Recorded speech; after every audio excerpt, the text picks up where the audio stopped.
Let's get everything going.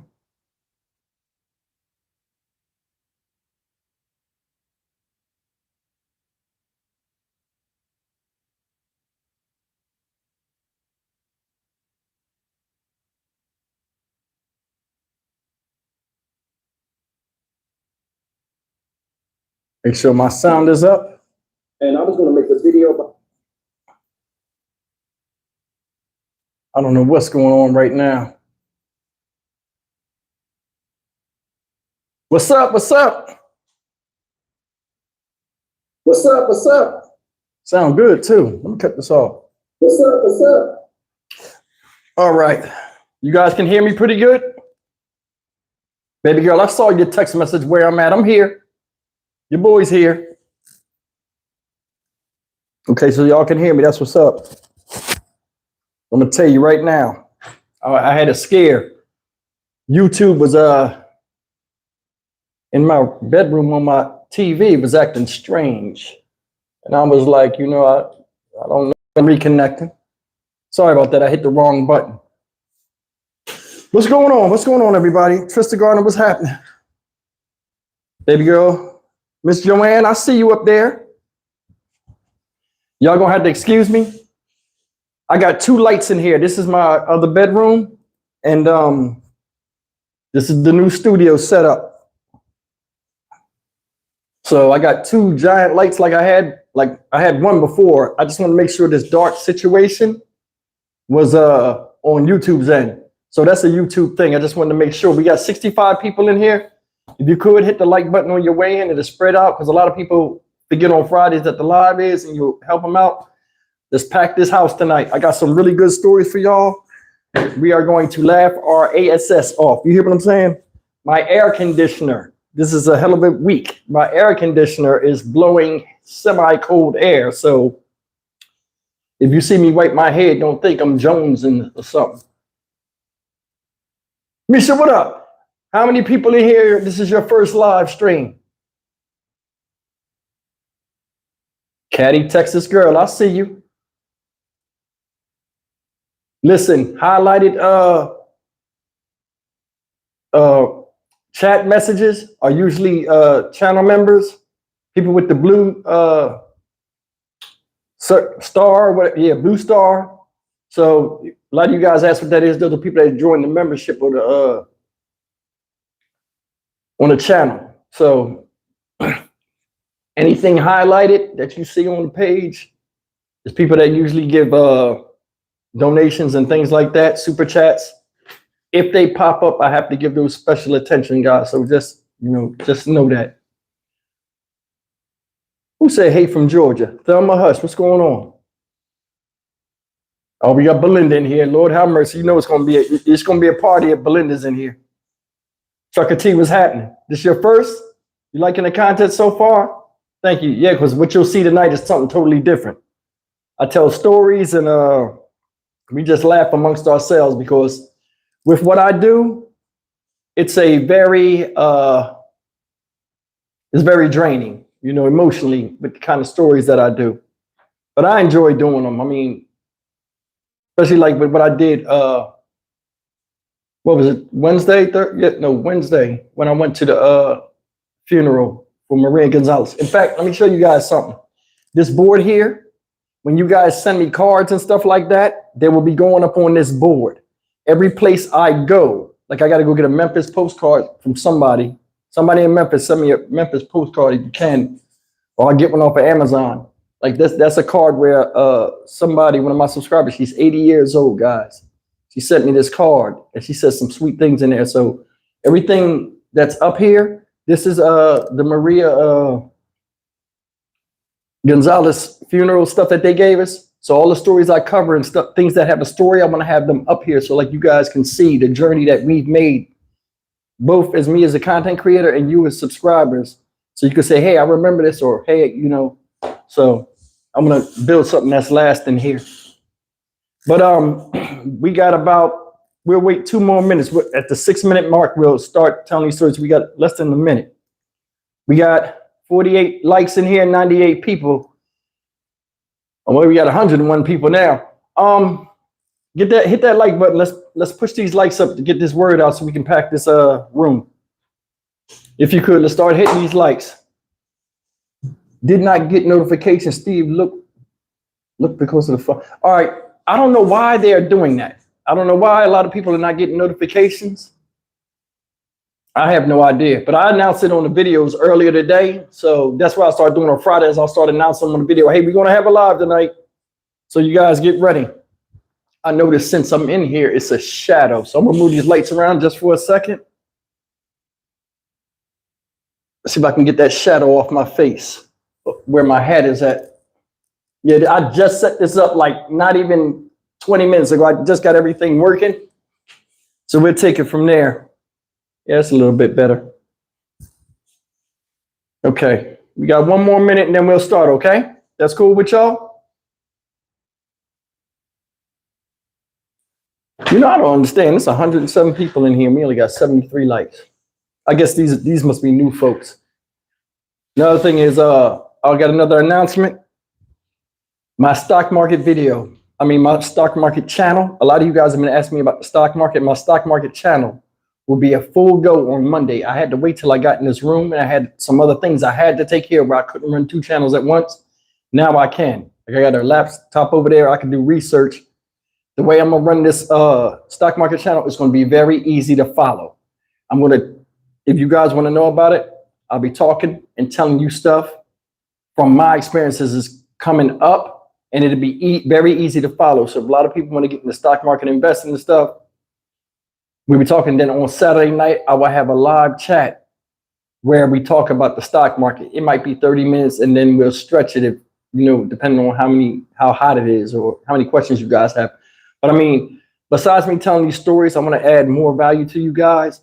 And a lot of people gave me good knowledge as far as like investing, and it paid off for me. I want to give it to you guys for free. So if anybody wants to listen and wants to learn, I have a stock market channel called Stock Market Steve.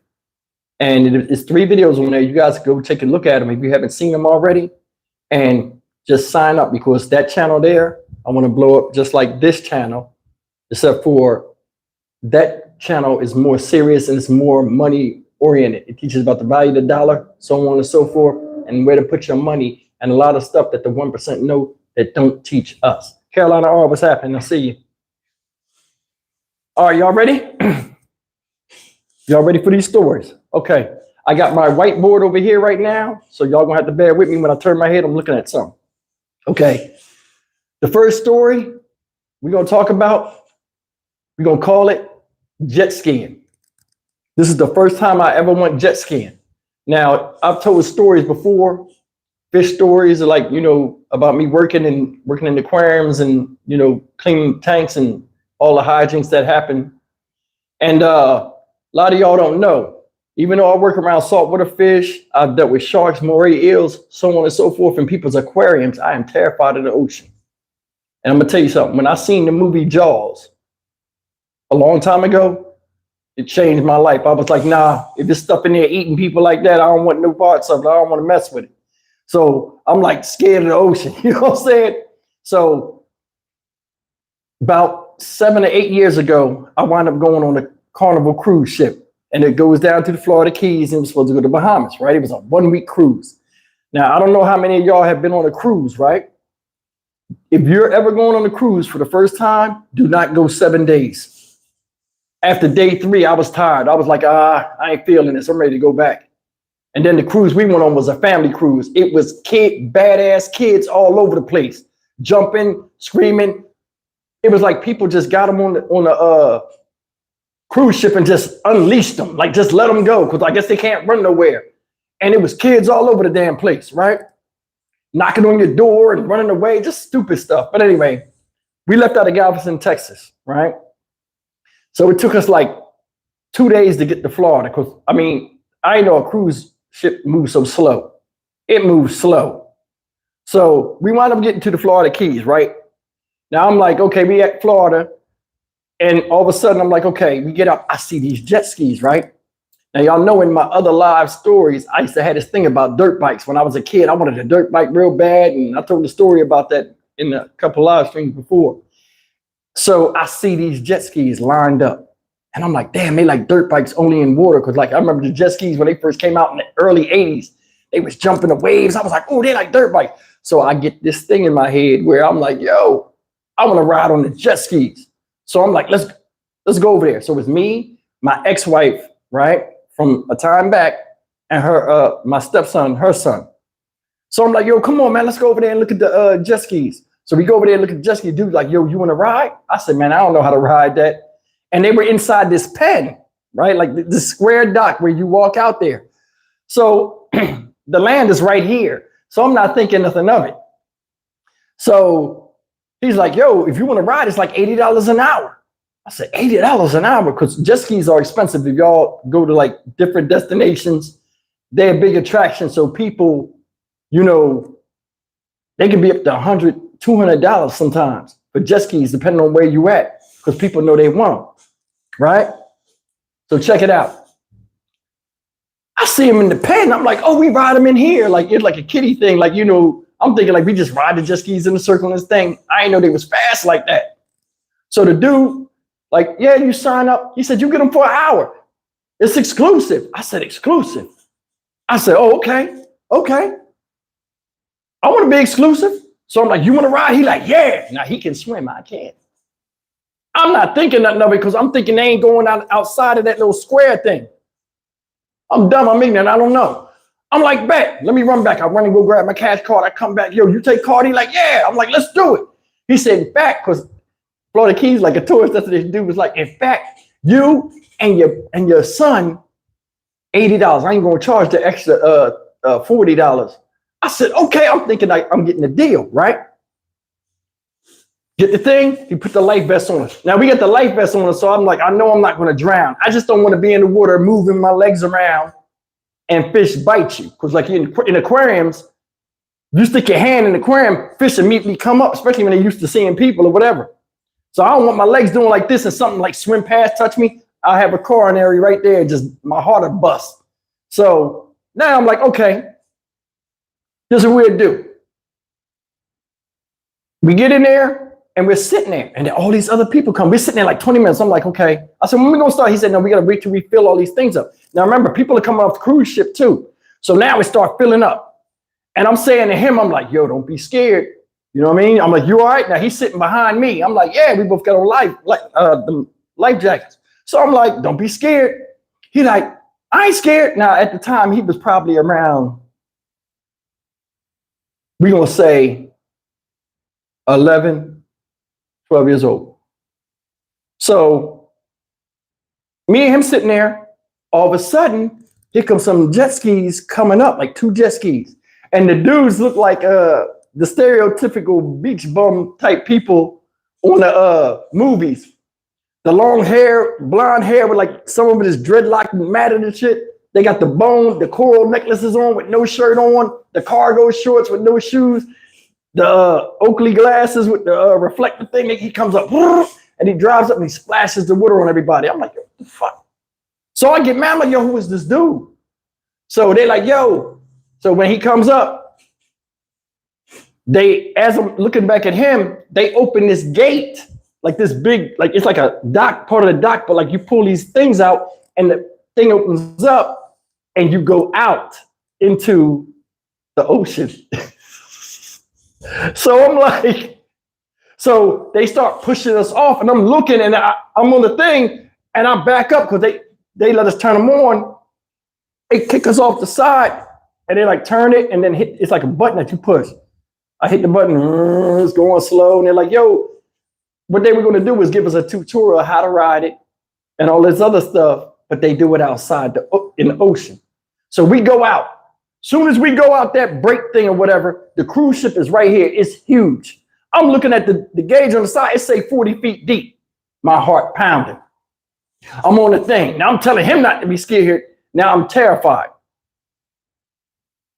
It's rocking. We go past that thing and we just, because they won't let us hit the button, like really hit the button. So we get out the gate and they like just cruise and it idles and moves on its own. So we going real slow. We get all past the cruise ship, right? And I'm looking at how big this cruise ship is. And I'm looking out there and I don't see nothing except like just ocean. So we drive up and he's like, all right, guys, follow behind me. How many people rode before? How many people didn't? Everybody rode except me and an older couple. He said, all right, we want y'all in the middle and everybody else that's experienced jet skiers or whatever, go head them in the middle and stay behind them. Do not break formation and all this other stuff, right? So we get out there and he gets in the middle of us and we all have to turn it and surround him. Now I'm out there in the ocean and the water's like the waves are moving up and down. The water's splashing on my leg, right? Because here's another thing. We had to be barefoot. I didn't know, it kicked up water. Like I thought we'd keep our shoes on. I had some nice Jordans on. I didn't want to leave them there because they was fly. But anyway, we out there. The water splashing my legs. Because we going sideways, we going up and down the waves, but we're sitting there. And he's talking to us for like 15 minutes. And I'm sitting there trying to look like everybody else. I'm terrified. I'm like, yo, sharks is out here in this part. I know. If that's 40 feet deep, I know it's sharks. I've seen videos where people put GoPros down beneath cruise ships. Some of them are on YouTube. They take a GoPro on a string and they put it down when a cruise ship is docked. And you'll see sharks just swim. I said, I know sharks around us. So I keep looking around. The water's nice and clean though. So I'm looking and I'm like, oh my God. So this is what he says. He said, the same order you was in is the same order you're going to stay in. He said, we're going to take off. When you ride on the jet ski, you got to go full throttle and like they go against the waves. So like when you hit the waves take you up and it just goes on top of the waves like a wave runner. In fact, it was a wave runner. It wasn't a jet ski. That's what they call them now, wave runner. So you go over top of the waves, right? Yo, he said, we going around the whole island. This whole thing takes an hour. I said, an hour? Oh my God, I said, an hour? He said, we're going to go around the whole island. That's what y'all paid for. Now I'm terrified. I thought we was going to ride it for 20 minutes. It would have been the worst $80 I spent. I could have said I did. I'd have got a picture. I'd have been in front of my friends like, yeah, y'all don't know nothing about the jet skis. I was out there getting it. Yeah, all right. An hour? Listen. He's standing there. He got an assistant with him. He said, get in the back in case any of them break down. He said, we're going out here. We're going to go through the wreckage. They're going to be down. He said, you got to stay in my wake. I guess the wake is like his stream. They were telling us to stand to the stream. Like when it goes, it makes this foam go. That's your road. You got to follow him. He said, as you guys get better and you feel more comfortable, he said, when we get around the other side of the island, you guys should be very well equipped of keeping up. We're not going to hold back because I got another tour behind you guys. So I don't mean to be an a-hole, but it is what it is. Let's go. And he takes off. It was 6 jet skis. I was number 4. And then number 3 was the old people in front of me. They never jet ski too, a man and woman. He take off. He take off. They're driving in front of me. And I'm driving. I'm hitting it. I'm like, oh, this is all right. And I'm driving. Now I'm hitting the waves and I'm going up in the air. I'm like, oh, shit. My confidence building now. It was like 5 minutes. My son in the back, I said, yo, you all right? He like, yeah, go faster. I was like, I'm going fast as I can. And then like I would hit the gas and like I see everybody like distance, but the older people in front of me, I guess they were talking and pointing at stuff and they were going, and like water was splashing because they wasn't doing what he said. So I'm getting mad because every time they slowing down, I'm slowing down and water's getting on me. Water gets in my face. I taste the salt, I lose it. I said, you know what? I said, hold on. I just went around them. Went around them. I'm trying to catch up. Now we flying. We flying. You can't tell me nothing. I thought I was Evel Knievel. I was trying to do like the dude, stand up and ride and stuff. My son is in the back of me. My ass is in the space. He's like, Dad, sit down. So I sit down, right? As we go halfway around the island, I'm like, man, this is really cool. We get to this wreckage and it has like, it's a bridge that you drive into in Florida Keys because it's an island. You can drive up this bridge. So we get near the bridge. They got all these down sailboats and stuff like in the water's shallow. And they have all of this like seaweed, but it's like a path, I guess, from them running through it. Yo, every few miles or whatever we went, we would stop and he'd be like, give us a historical thing about where we at and certain things he'd point at. So we had time to rest. But after that second stop, he said, who wants to go behind me? Because he was flying. I said, I'll do it. I said, you want to do it, my son? He's like, yeah. So we behind this dude. This dude's like a maniac. I'm like, I'm not scared no more. I conquered the fear. I mean, I really felt good about myself. So he take off, we take off. Woo, I'm on him. He turning, I'm turning. Then I realized if you turn it real hard, the jet ski take a nosedive, spin out, and then take off. So he did that one time, and then I did it. And like when you do it in turn, it cuts through the water so hard, it splits the water. And if you look down, you can look directly into the water, like it spreads out.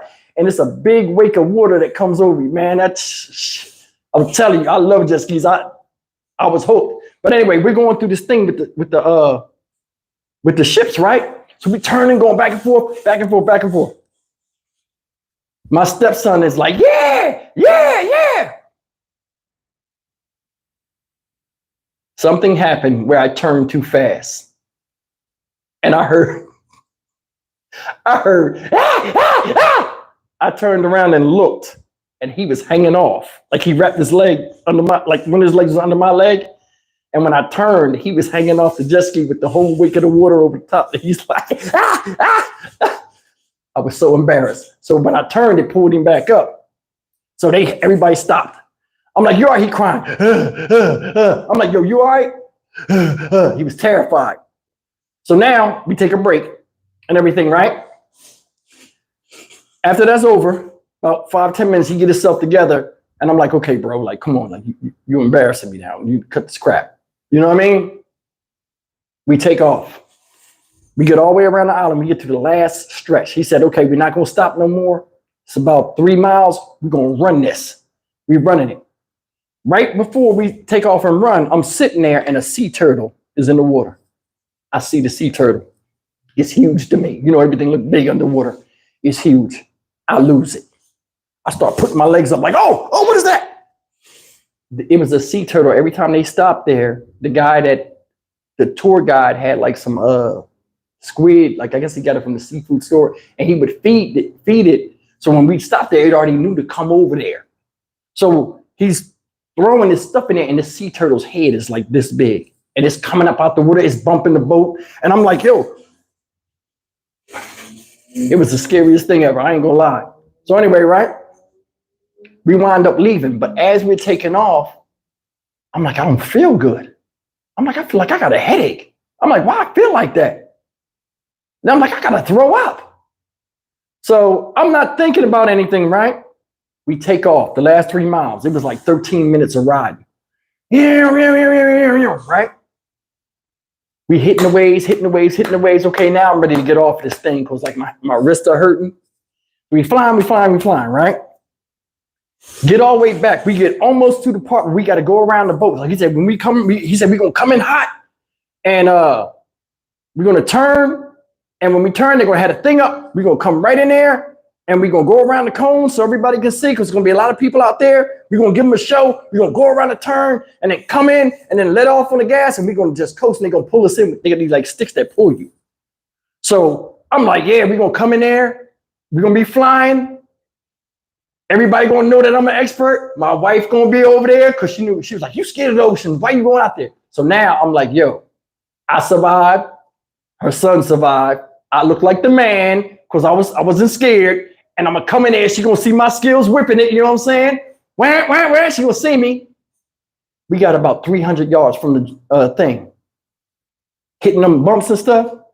We got like 300 yards from there. And I just start throwing up. Like, I was seasick. I never had that shit. I was on the boat. I was fine.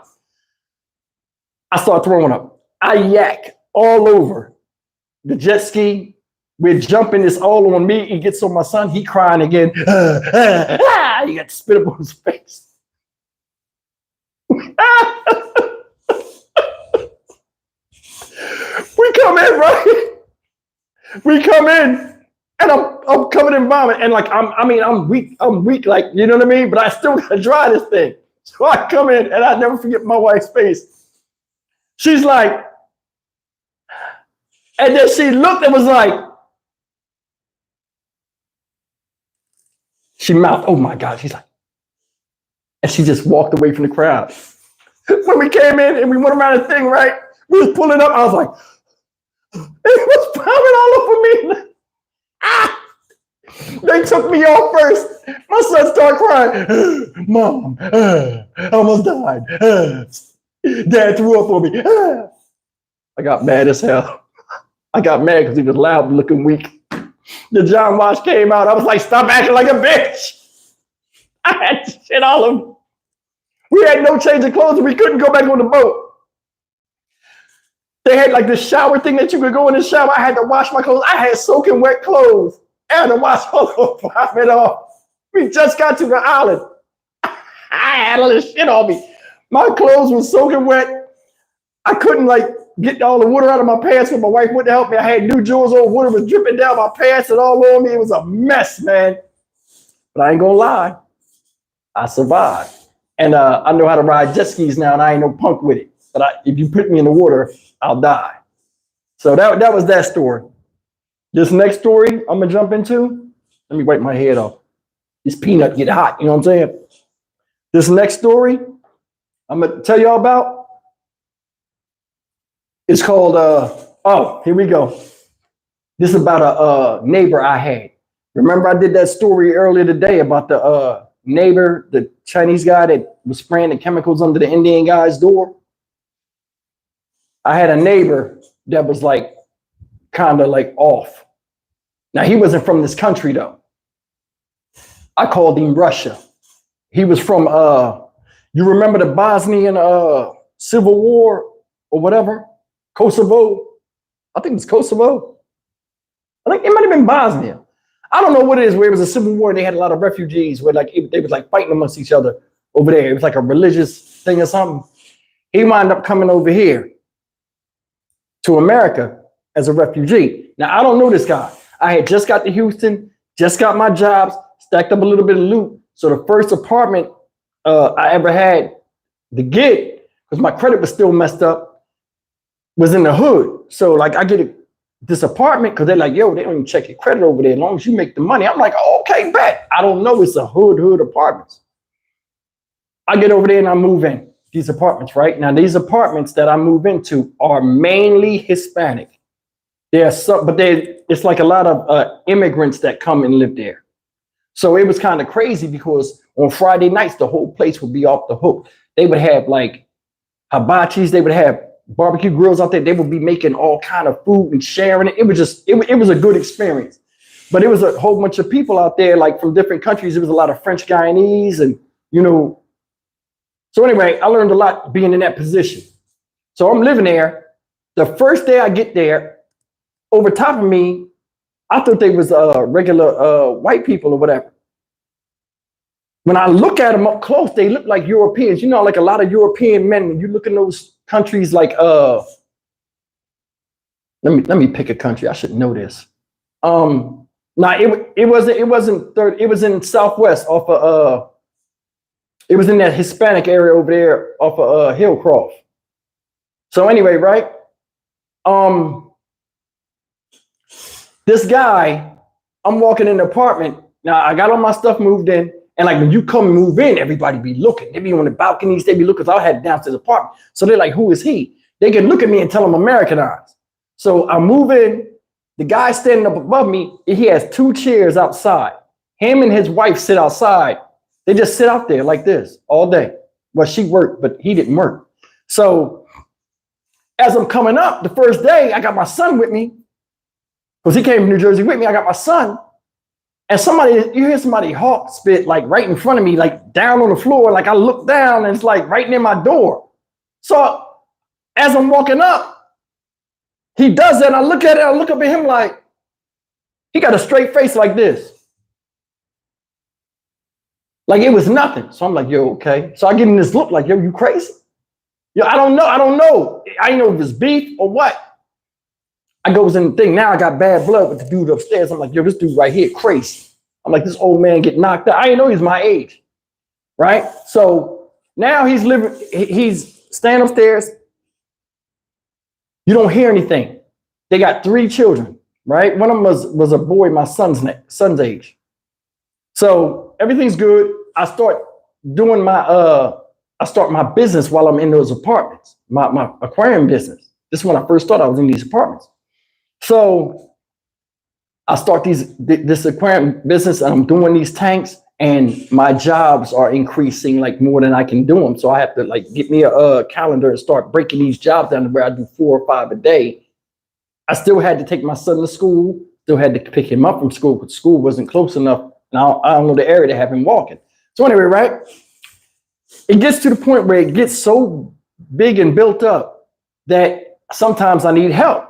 So I get these jobs sometimes where I would need an aquarium. I would install an aquarium, but the aquarium be so big, I need at least another person to help me hold it and take it up. So I see him one day and he's sitting up there, and like this is to the point where when I see him, I would say, "Hey, what's going on?"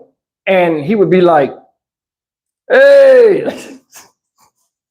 He would talk just like that. He'd be like, "Hey," right? And he would call me buddy.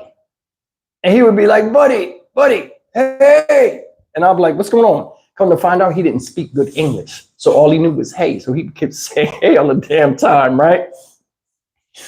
I knock on his door one day. Boom, boom, boom. I said, "Hey, you work? You want to work with me tomorrow? I'll give you a job. Do you want to come?" His kids spoke English, so they had to translate. It sounded like they spoke Russian. So they're translating, and he's like, "Oh, me?" Like the wife is like happy as hell.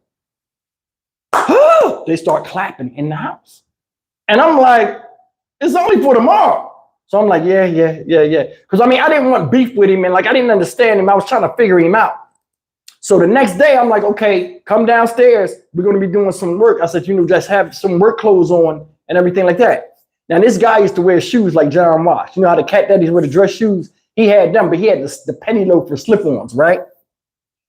And they used to wear the paperboy hats, like back in the 40s, the paperboy hats, like people wear the Kangos now, the old dudes. He had one of them kind of hats, right? And I never forget it. The next day I said, 7 o'clock, come downstairs and meet me at the car. He got in the car, right? He had on a regular jacket. He ain't have on work clothes. I mean, I guess he had on a t-shirt, but he had on like some blue jeans. Excuse me. He always wore the same blue jeans. That was another thing. So when he came, he had the Peaky Blinders. You're right. That's a good observation. Peaky Blinders hat. So anyway, right? He comes downstairs. He gets in the car. Now, I was making money at the time. I just was living in a raggedy place. And I was like, I'm going to just stack my money till my lease up, and then I can just live where I want. So he get in the car. Well, I had a pickup truck at the time, work trucks. We get in the pickup truck, right? I see his shoes. I'm like, "Bro, you can't wear those." These are the 3 words he said every time he spoke to me. He would say, "Hey," or he would say, "Buddy," or he would say, okay. Like he would do it just like it was always 3 okays. Those are only 3 things he ever said to me, except for a couple of times I'm going to tell you about. So now it's a difference in culture with him and the situation. Now, the situation with him was his wife worked. She spoke English. The children went to school. They spoke English. He refused to speak English. Well, learn it. The kids were trying to teach him. It's too hard. So he would just sit home and his wife would work and stuff. And I was like, damn, dude. But anyway, I don't know how the culture was. But anyway, right? The reason why I bring that up, you'll see in a second. Me and him in the got. I see how he dressed. I'm like, "You look crazy. I got to stop at Walmart." So we in the car, we driving. He ain't talking. I'm driving. Got the radio on. I'm talking to him. And he's like, "Good. Yes, good. Yes. And I'm like, okay, he don't speak no English. It's weird. So we get to Walmart. I said, "Come on out." You get out the car, we walking, and he walked like this. He had his hands behind his pocket, like that. And he would always look around, he'd whistle like an old man, like it's just weird. And he looked older, so it made it all much worse. So anyway, right? We go to McDonald's. Now I'm gonna eat. So I'm gonna pay for whoever is with me. I don't want to eat nobody's face. You know what I'm saying? Yo. I said, "You want to eat?" He would say oi too, like shit. He was like, oi. I'm like, "Yo, look at the menu." I said, "Eat, look at the menu." Oi. I'm like, "Don't look at me, look at the menu right there." He would go, oi. I said, "Wait." I turned him. I said, "You want to eat?" He didn't have money, but I guess he didn't understand, like, "Hey, get what you want and I'll pay for it." So I pulled the money out. I said, "Me, I'll pay for your money. I'll pay." Hey, and I pointed late. Then he figured it out. When he figured it out, like somebody recognizes something that they was misinterpreting, they be like, oh, okay, like that, right? This is him. Instead of doing that, he was like, oh, he took his hat off. When he took his hat off, right? He had very thin hair here, right? And all his hair was on the sides. And it looked just crazy like a stray dog. He was like, oh, okay.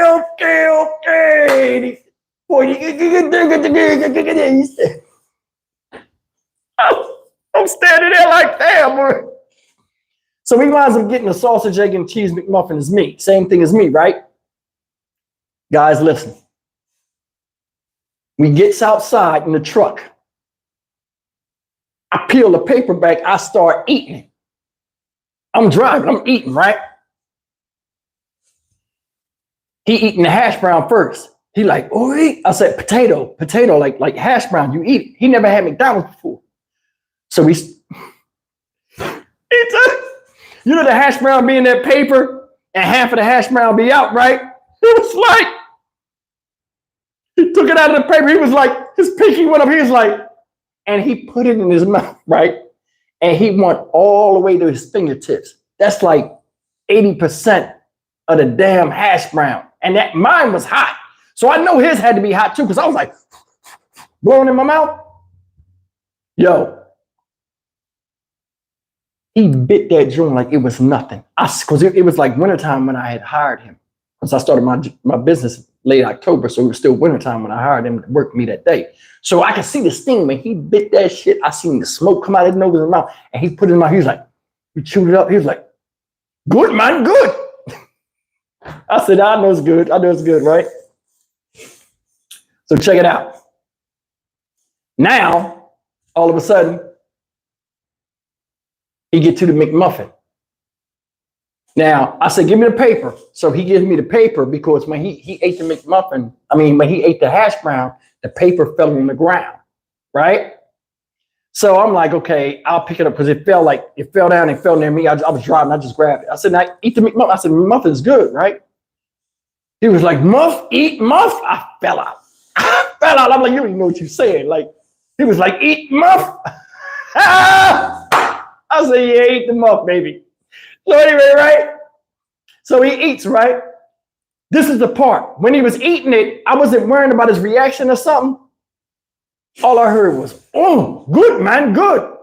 I looked. He never took it out of the paper, y'all. He never took it out of the paper. You know, being that yellow wrapper, he bit the paper and everything. I said, this guy's retarded. Like, no offense to anybody, me saying that word, but I never seen that. Who bites the paper, bro?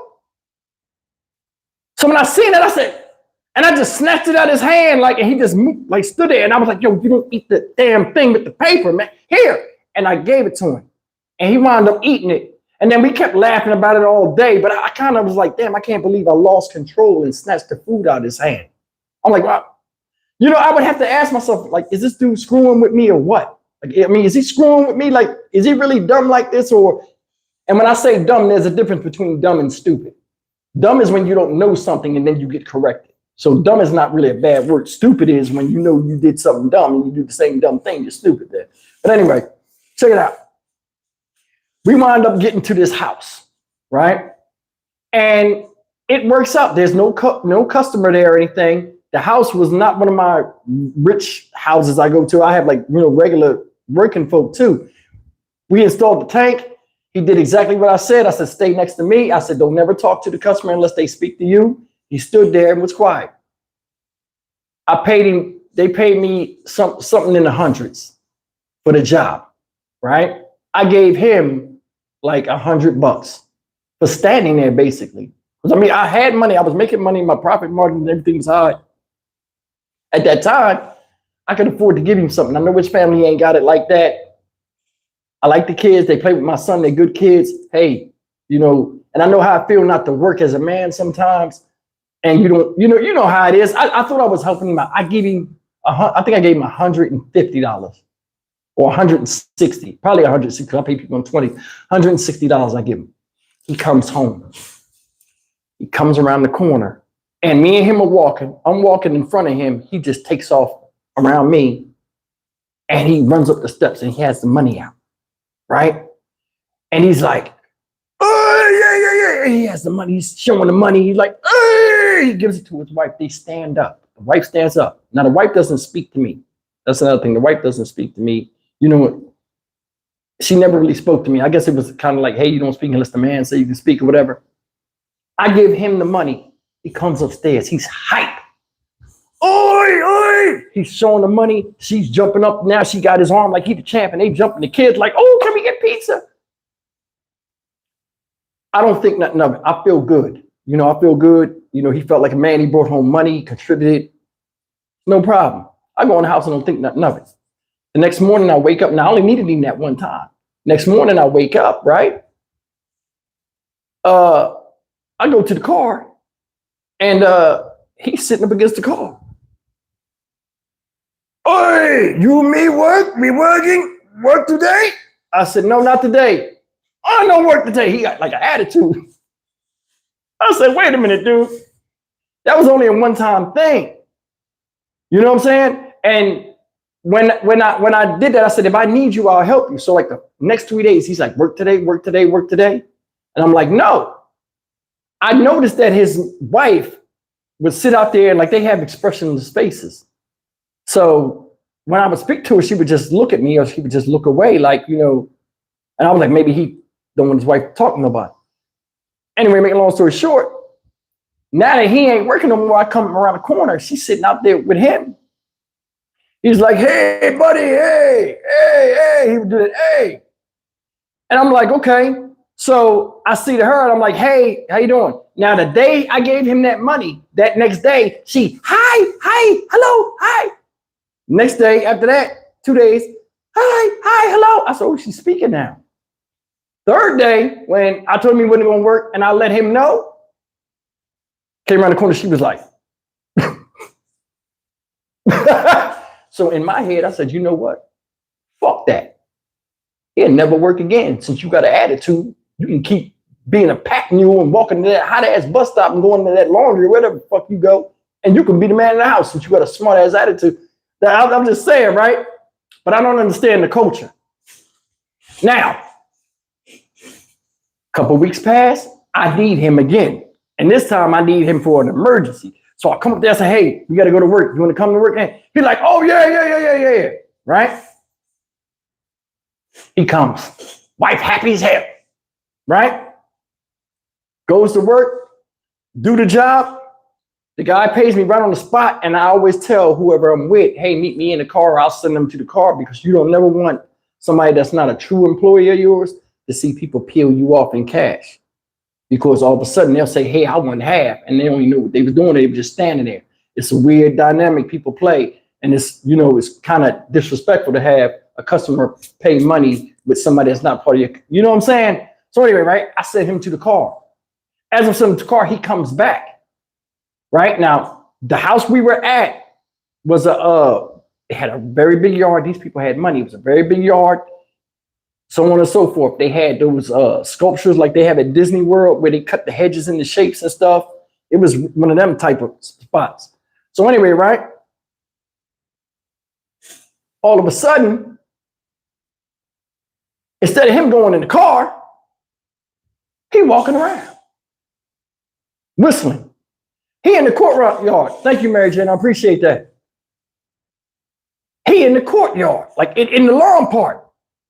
He walking around.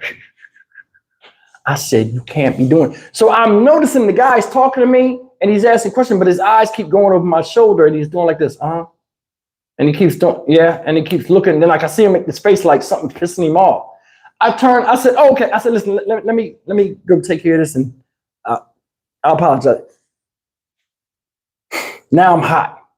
Because I told him, I said, you know, he don't understand me. I'm like, you can't walk around people's houses and stuff. People don't like that. Oh, Mickey Mouse, Disney World, Disney. I said, look, go to the car. You can't. Okay. I'm trying to explain. He be doing that a lot. Like, okay. Like they shut the fuck up. Like that made me mad. Now I'm like, okay, he feeling himself. So I'm like, he ain't going no more. And we all been in this position where we say we ain't gonna do nothing with nobody because we mad at him, then we need him, then we go get him again, right? I'm like, he ain't going no more. So now I take him home. Another thing that made me mad is this is the second time I took him. He's doing that work today bullshit again. Work today, working today, tomorrow working. No. Now, it's one thing I used to do. I had a car. They didn't have a car. The school was about 3 blocks up, long blocks. So when in Houston around wintertime and stuff like that, we had like a rainy season where it'd be raining, like it'd be coming down. Like, I mean, drenching you like a shower. I didn't want the kids that live right above me walking to school where me and my son is in the car passing them. I can't let that go. So I said, hey, when it rains, y'all come down here and I give y'all a ride when I take my son to school. So that was a normal thing I would do. You know, it's only right. One day it's raining. And this is before the last job. So I'm going to give y'all some different stories in the middle of like I couldn't mess with you no more. One day it's raining, right? And he comes out and he got the kids with him. And like the kids would run to school and he would just walk real slow behind them. And when I say real slow, like they would be like going. If somebody had a van and grabbed him and took him, he couldn't do nothing. He was so, I'm like, why are you even out there? So anyway, right? He would walk the kids to school and then he would go to the corner store and he would just go in the corner store and sweep up and they would let him drink coffee for free. I thought that was a play out. And I told him, you need to start sweeping the store up and cleaning up and taking trash out and they ain't paying you money except coffee. It's okay. I'm like, okay, now I see why you don't work. Like you're more, you know, you start building like, yo, this guy right here lazy. So anyway, right? It rains. This guy, right, gets in the car with me. So he in the front seat. We got all the kids in the back. They having fun. I take him, drop him off, drop him back off, go upstairs. Thank you, buddy. Thank you. I'm not thinking nothing else about it. Now, I know later on, if I get up and I go to the store and go grab a Mountain Dew or whatever, I'm going to grab whatever it was I'm drinking back then, he would be in there. So when I come in there, I see him sitting by the coffee machine. Like, you know, little coffee makers they have. He's sitting by the coffee maker. It's around 2 o'clock in the afternoon. The kids get out 3:30. He come up to me. He like, yo, buddy. I don't have no problem with him, but it's just the flashback is making me mad about how I felt. This him. It's a clock on the wall.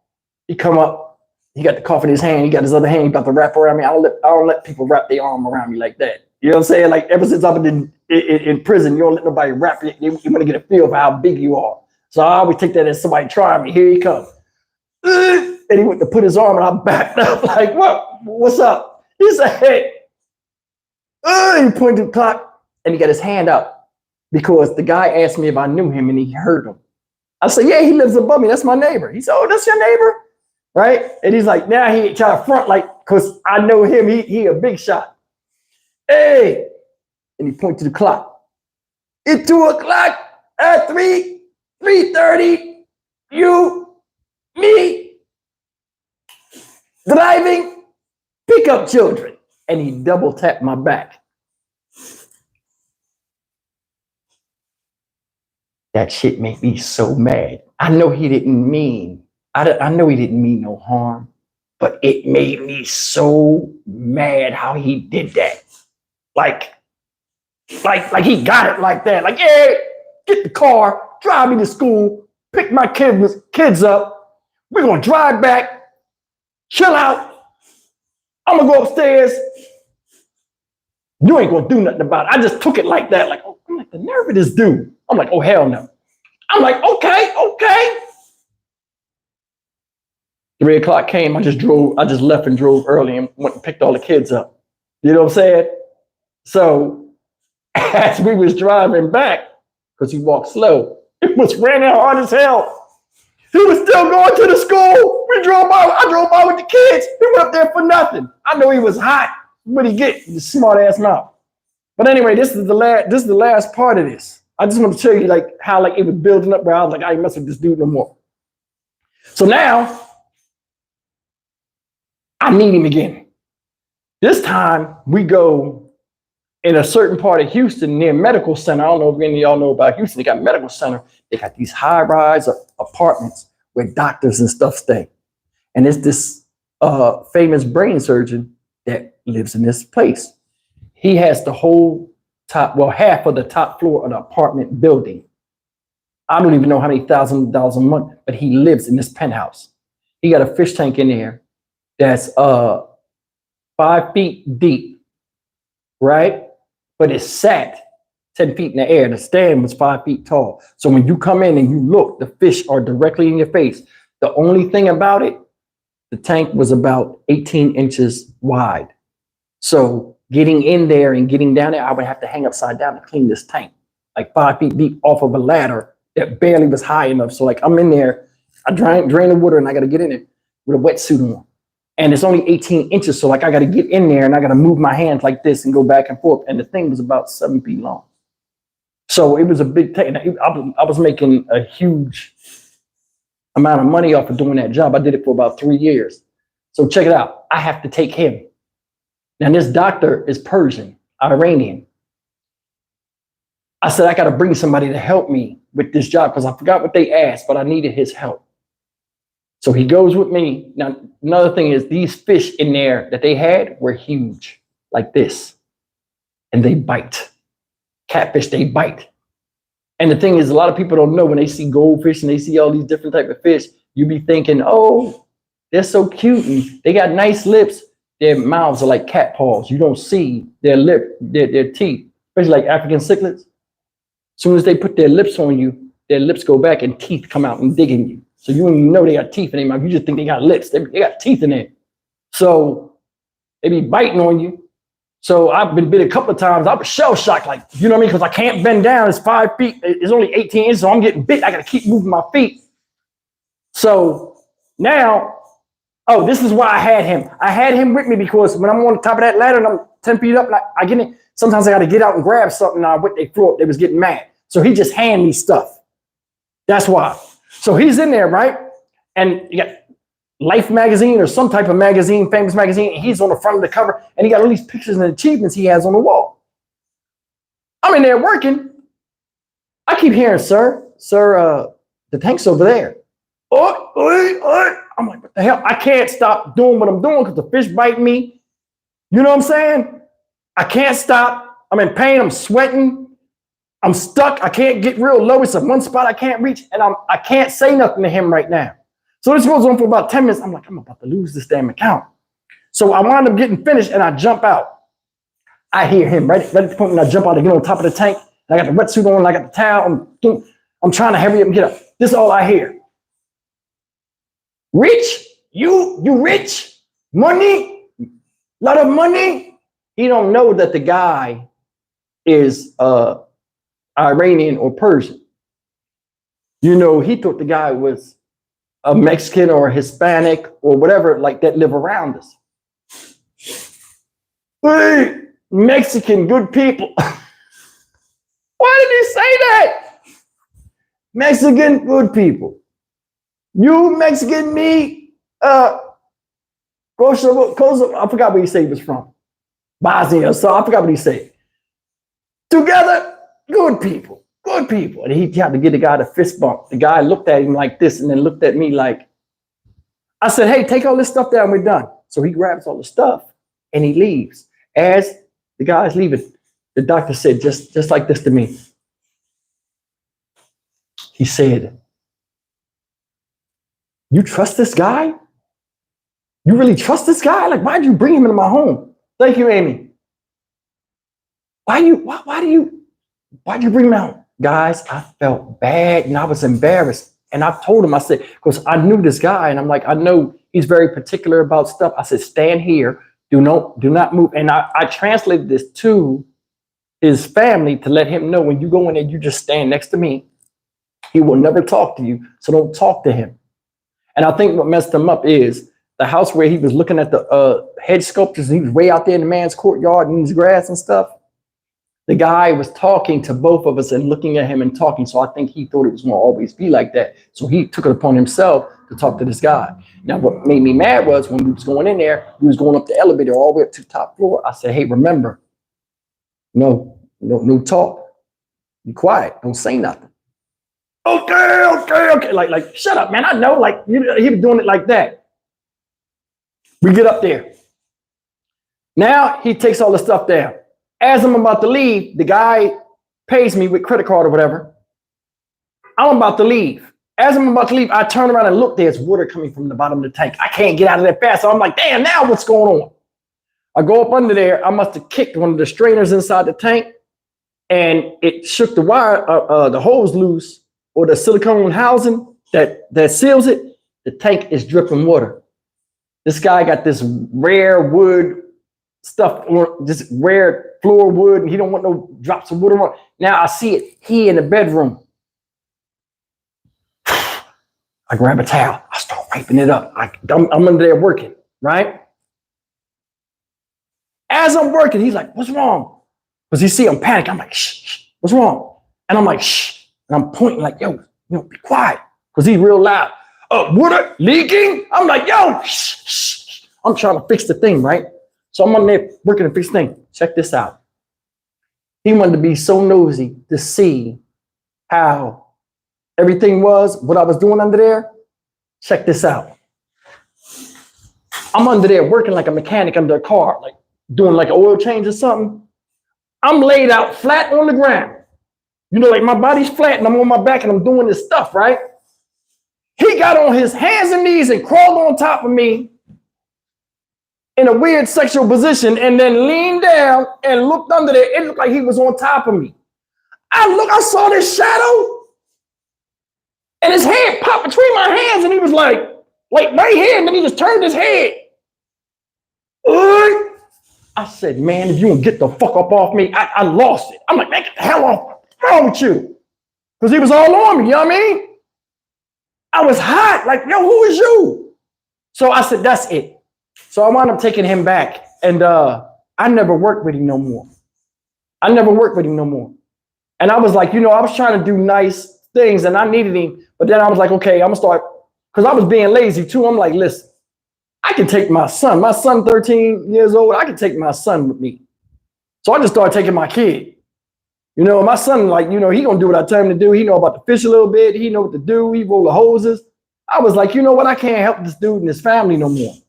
But I mean, that was the one story with Russia. But like, it's another thing I wanted to tell y'all before I leave. I mean, before I go to the next story, this guy right here was crazy. He didn't understand that when people was hostile, I saved him from getting like tore up multiple times. Over there where I was at, it was a guy across he was up here, over top of me, and then you go around to like the top part, the balcony part, directly across from us. It was a guy that used to go work, and he'd come home on Fridays and he'd fight on his wife, right? And they would always call the cops over there and stuff like that. I would see the cops, but I ain't trying to look out the window. What is that? I don't care. I'm trying to get out of here myself. One day they start fighting during the day. It's like a Thursday afternoon. I come in, I hear screaming, fighting, they in Spanish, stuff breaking. And I see these two Spanish dudes running up the steps. Now I know one of them, I became cool with him. He gonna tell me what it was about, right? So I see him going up there. He like, here we go again. He run up the steps, right? They pull the guy out, the guy fighting and all that. He arguing and like he's belligerent. He trying to go back in the house, the woman crying and throwing stuff out the house. I'm standing there looking like about to go in the thing. Russia over top of me, staring in their house, nosy as hell. He didn't even know, like, yo, that'll get you killed. He looking. The guy drunk as hell. He see Russia looking.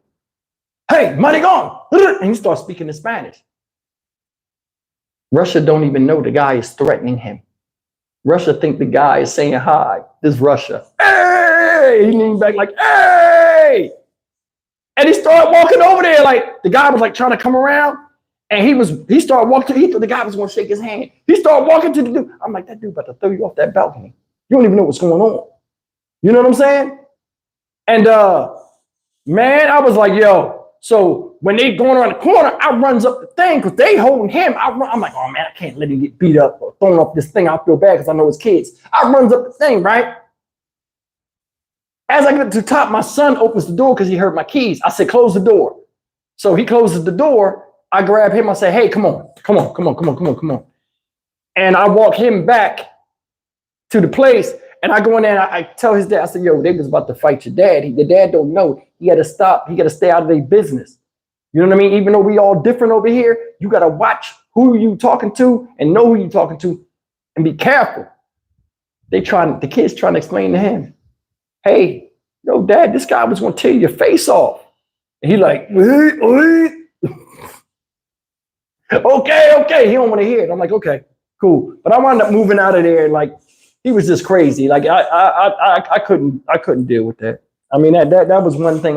No, I can't do it. I'm not no damn safety helping people cross the street and all this other stuff. I'm not the project police. I can give a damn. But anyway, I wound up leaving out of there and moving on. But that was the story about Russia. Russia was crazy. You know what I'm saying? He was a nice guy. He was just crazy. I mean, let me tell you this real quick. This is how crazy he was. The sewers would mess up over there because it was a poor part of the city. They don't do maintenance. So the sewers would mess up and all this waste would come out of the damn manhole covers and like all the poop. It was just a mess, right? I don't mean to be graphic. I'm just trying to tell you how it was. So I started getting mad because it stink like human waste over there. You know what I'm saying? And I'm like, why it stink like this? I'm like, yo, y'all ain't think, you know you just normal complaints. I go to the office. He see me going to the office. I'm like, yo, I don't want to pay rent in a place that smells like a damn toilet. So they're like, oh, we working on it right now, Mr. Brian. You know what I'm saying? So I'm like, okay. He sees me do that. So now all of a sudden, when he has problems in the place, in his house, he come get me like I'm gonna do something. Hey, you come. I go upstairs. It's hair in his sink. Just take it out. You know what I'm saying? Like, I don't know if they was combing their hair in the bathroom sink and they got hair. It's a hair cut. I'm not sticking my hand in there. Get that shit out of there. Oh, man. Oh. I said, stick your hand in there and pull it out. Tell your dad what I said. I'm going downstairs. So anyway, something happened where the whole building we were in, the sewers backed up and like waste was coming into the toilets. It was coming out of the sinks. It was the weirdest thing, right? I'm like, yo, I can't wash dishes. I can't use running water. I can't use it came in everything except the bathroom. I said, yo, I'm not cleaning this up. This is BS. It was like 30 days before I had to leave there, right? He comes downstairs. Buddy, I looky, the sinky, a poopy. I said, what the fuck does that mean? I said, I'm not going up there, dude. I got the same problem you do. He said, I looky, the sinky, a poopy. Get the fuck out of here.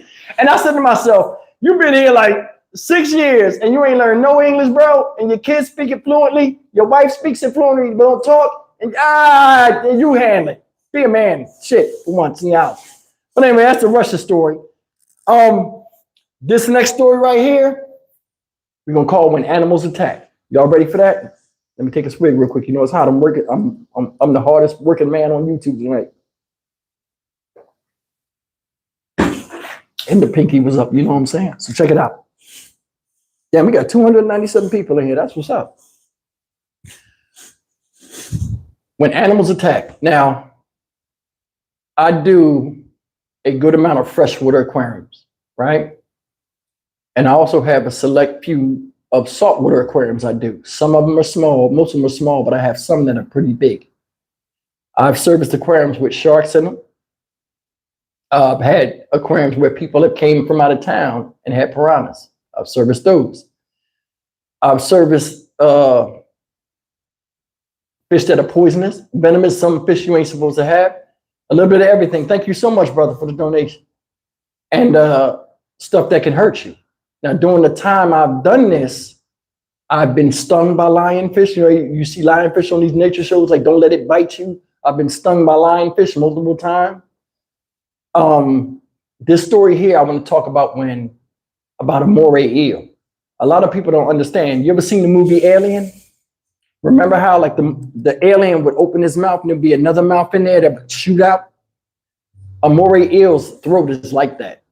They can hold on to food with their fang teeth, and then in their throat, there's a smaller, like almost like a mouth that comes and breaks the food down and pulls it into the throat. I think that's where they got that concept from Alien from. Anyway, Guy has a moray eel, and he has it's a green moray eel. Now I don't know if you know, a moray eel can be 7 feet long, and it can fit in a tank that's 100 gallons, which is small because in nature, they're in coral reefs and they're always bent up anyway. So they just stick their head out. They're never fully outstretched unless they're migrating somewhere, which rarely happens. So now we got this moray eel and it's green. And the way he got the lighting, he got like black light on it. So it's a fluorescent green. So now it's like really lit. And I'm like, yo, that's the coolest thing ever. He had like some trinkets in there that, you know, the gravel was purple because it was under black light. I'm like, damn, that's cool. So it gave me an idea. So he's like, yo, can you service my tank? I said, well, who was you with before? He said, well, the guy came one time, but the eel is testy. And I heard that you are one of the best aquarium technicians in Houston. This is me falling for it. I mean, I am. I mean, that's why I'm here, right? Like he fed me a bunch of BS. Yo. He like, first order of business. I want you to come and take the eel from one tank and put it in this 150-gallon tank, which is a 6-foot long tank. And the way he had it set up was he had it like, you ever see like when the Greek ruins where they have the little stone pillars and then they have like the wine cask. They used to carry those big jugs with wine in them over their shoulder, the servants. He had those type of decorations in there, like they were broken like vases where the eel would just sit in the vases and come out different holes. I didn't know he was as big as he was. His head was big, you know, but part of his head I seen wasn't like his whole head. It was like like a little bit behind his head. So I was thinking, I'm like, oh, he might be like 3 feet. You know, he ain't that big. I goes to get the eel won't come out the thing. I got a fishing net because, you know, aquarium net ain't gonna get no eel. They thick too. So I got the fishing net. He won't come out. So he winds up staying in the thing. And I'm like, well, the hell with it. I picked the whole thing up with the water in it and everything and just take it and just put it, because the tank was right next to each other when we set it up. Just put them right in there. I'm thinking I did something, you know. Oh, the eel is scared of me. He not gonna come out. He not gonna do nothing. When I clean the tank, everything gonna be good. So I did this for about a month, cleaning the fish tank. I'm wiping the inside of the glass, taking half the water out, the eel in the air. I can see him breathing with his mouth open and stuff. I'm not thinking nothing of it. I'm running my hand around, all this other stuff, right? The guy goes on vacation. Yo, I need you to feed the eel. I'm gonna be going to Aruba for 2 weeks. Can you do that? I'll pay you such and such. I'm like, damn, that amount of money? I was like, yeah, okay. He said his food is in there. So what he would do is he would feed him that seafood mix you find at supermarkets where it's a bunch of squid, octopus, I guess mullet or whatever, fish or whatever. And he made ice cubes of them. I just throw an ice cube in there and leave. Not thinking nothing of it. Go over there, easiest money ever made. Boom. Drop the ice cube in there, then leave. You come out, eat. It is what it is. You know what I'm saying? Check this out. I go over there because I have to go once a week for these saltwater tanks. That's why they cost so much money. The last week, I go on a Wednesday. He ain't getting home till that Sunday night. Ain't thinking nothing of. I go over there, the water real nasty. I'm like, what the hell? Here the eel never came out and saw the food. I guess when the stuff was blowing around, it must have blew it up under the thing. And like it got caught up under one of those sculptures. And all of the food just sat up under there and it spoiled in the tank. So the water got bad. I go in there, the eel looking crazy. It's all on the side. Now this thing is like $3,000. If I kill this, I'm finished. I see the eel coming out. He like, look at this dude. I said, oh my God. Oh, drain the water. Now, the way his house was, he had RO water, which is reverse osmosis water with low conductivity and all this other stuff. Thank you, baby girl. He got that over here.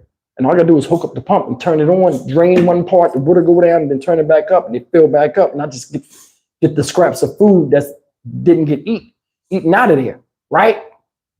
All of a sudden, I start taking the food out.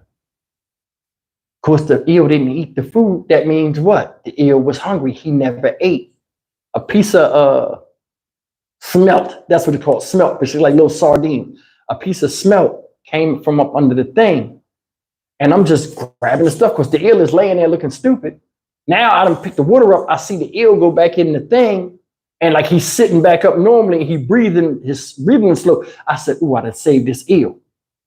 So now I'm getting all this stuff. It's one piece of smelt that's floating around in there, like just moving around. And I see it going near the power head, which is a fan that pushes the current underwater. I see it getting near it. I don't want it to blow and I got to go chase it.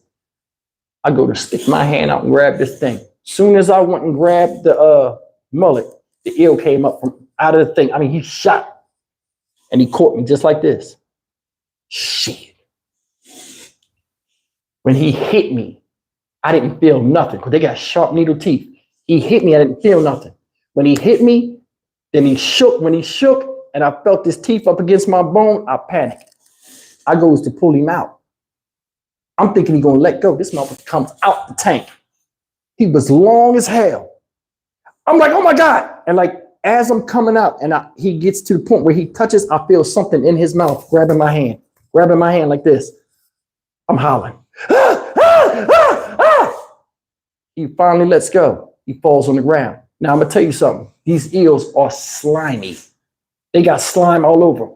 They got this white rug where the coffee table's at, because he sits out there almost, but they don't watch TV, so he would be where the TV's at. They got this big white furry rug, right? When I pull him out, he lands on the ground. He just flopping. The rug is just an ornamental rug, but it has like thick shag like this. Now he's on the rug and all of this white hair is getting all over his slimy body. I got to pick him up because now with him being on the thing, I see the slime and stuff. They don't have no housekeeper. They're going to see all this mucus on the thing. They're like, what happened? It's white. He's turning it yellow by flipping on it. So now I'm like, okay. So I grab him by the back, but he's slimy. So I grab him. I go to pick him up. He falls. He falls on his face. Boom, you hear it. Boom.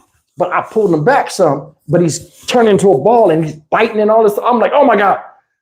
I don't have time to go outside and get this thing, get the net, because if I run out there and go get the net, number one, all his mucus will be off. He'll die when I put him back in the water anyway. And number two, he's tearing the house up. And by the time I get back in here, what if he moves somewhere and I can't find him? And he just dead, because eels will climb out of the tank and they'll turn to beef jerky like real quick. They die and like they drop real fast. So I'm like, okay, think. I go get the dustpan, right? Now he's in the ball. When I go get the dustpan, I'm going to get the dustpan because the kitchen right there. I'm going to get the dustpan. I come back. This eel is panicking so much, it's biting itself. It was in a knot, like eating itself. I was like, oh my God. So I kicked it with my foot to flip it over on his head. When I kicked it over the flip it over his head, it just stayed in the ball. I just picked it up like that, put my hand on top of it real quick. I seen the head was over there, and I just threw him in the water. He stayed in the ball for like an hour. Just in the water, like, I'm like, is he dead? He never moved. Then all of a sudden, he just got up and then went inside the thing. I see him stick his head out. It was a bunch of white hair, like from the rug and everything in there. I go and get some soap out of the laundry soap they had. Not soap powder, just that little bar of laundry soap for hard stains. I went and got some white towels, and I sat there for like 3 hours scrubbing. By the time I got them doing all of that stuff, getting bit in my hand and all of this, it wasn't even worth the money. That's what I would have charged to do the job. So it's like I broke even and got bit in the hand. But he didn't tear my hand up, but I was bleeding up here, I guess from his teeth. And nothing ever happened from it. But I mean, I've seen some crazy stuff in fish tanks. Like I've seen people fall off ladders, break their legs and all kind of stuff. But that was besides getting stung by lionfish and jellyfish one time in the tank, that was the worst experience I've ever had. And the cat situation we talked about. But yeah, that was that story. And like after that, I did that tank because I went and got an extender and I just did it with that. And the eel never did anything else after that. So I mean, I guess it was a one-time thing. He was hungry. I understood it, so I felt kind of good about the situation of why he bit me. But shit. All right, that was that story. Where we at? Damn, it's an hour and 14 minutes. All right, y'all want a John Wise story? Okay. This story right here, I thought about this today. And I'm like, I can't believe I never told this story. This story right here, we're going to call Pig Feet. Now check this out. One day, my granddad, remember I said my granddad used to wear dress shoes and all that stuff. Like he never wore sneakers. I ain't seen him wear sneakers till I was a grown man. So he wears dress socks and sneakers the whole, and dress shoes his whole time, me living with him. You know what I'm saying? Until I was a man. So anyway, right? One day we were somewhere, but it wasn't church. But it was some Jehovah's Witness people there that was from the church. And my granddad respected them. So by this time, I'm probably 11, 12 years old, almost a teenager. And I remember it was a park and there was some kids playing basketball. I went over there and was playing basketball with them and all this other stuff. I come over and we had a chest full of sodas. You know, like kids at a picnic or something, keep getting sodas and drinking part of it and coming back and all this other stuff. Okay, I was like that. So I go grab me a grape soda or whatever. And John Watts like, yo, put the soda back. But I'm thinking, because the Jehovah's Witness people are standing there, he just trying to check me. So I ain't saying that. I looked at him like, okay, I see you trying to shine in front of them. I put the soda back. Me and my brother out there, my brother was the one that was, he had just came, because John Watts was like, yo, you just came and got us. So I'm like, I didn't come get the soda. It was my brother. But my dad was talking when he looked at the side of his eye, he thought it was me. So now I got an attitude. So I come back like 10 minutes later and I go to get a soda. And I'm like, he don't want to, he think I'm my brother. So I go back. He like, you ain't getting no soda.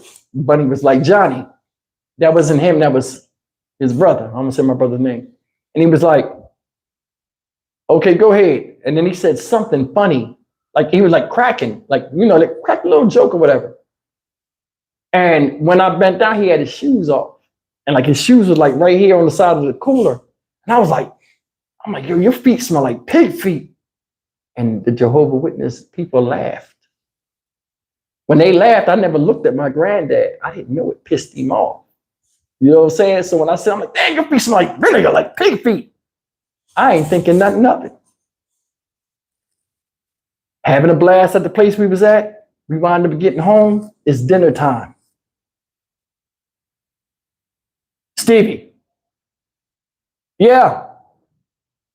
Come out in the back porch, because he would eat on the back porch. Remember we used to have the TV stands, like the TV trays, like you could open it up and it had like a click thing, and like it would fold down and you would put your food on it and eat. He was like, come out here and eat with me. That's weird. I goes out there, right? He got the thing set up. He like, Bunny making your food right now. I'm like, okay. So he eating. I'm sitting there. A jar comes out. It was pickled pig feet. It was in the jar. My granddad was strategic, but he was psychological too with some of the stuff he did to me. I'm like, I don't think I could do my son like that. I don't know if y'all ever go in the supermarket, look at that pickled pig feet shit they have. It ain't even refrigerated. It just be out on the shelf. I don't eat pig feet at all. It was a jar. It had 2 pig feet in it. It wasn't a big jar. It was just a jar. And when he brought it out, it still had the lid on it. And I saw them floaty things in it and stuff. Like, I'm like, what is this? He said, open it up. Open it up. Soon as I cracked the lid, you heard the pressure. I smelled it. I said, ew. I'm like, that's how your feet. And then I shut up. I said, oh, he got me. I said, that's how your feet. And when I said that, he just looked at me with a straight face. You don't know when you. He said just like this. You don't know when to keep your damn mouth shut with your goddamn jokes. You want to embarrass me in front of the elders at the church? Eat it. Y'all know the phrase, eat it all. Remember his tongue be like that? He like, that's when that tongue go, I know I'm about to get my ass beat. I got to do what he say. Money, give him a fork. I'm like, this shit stink.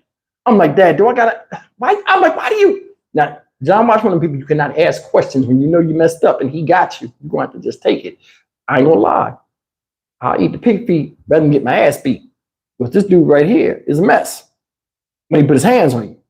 I don't want no parts of that. This him. Eat it all. You ain't gotta drink the juice, but I want you to eat it till the bones is clean.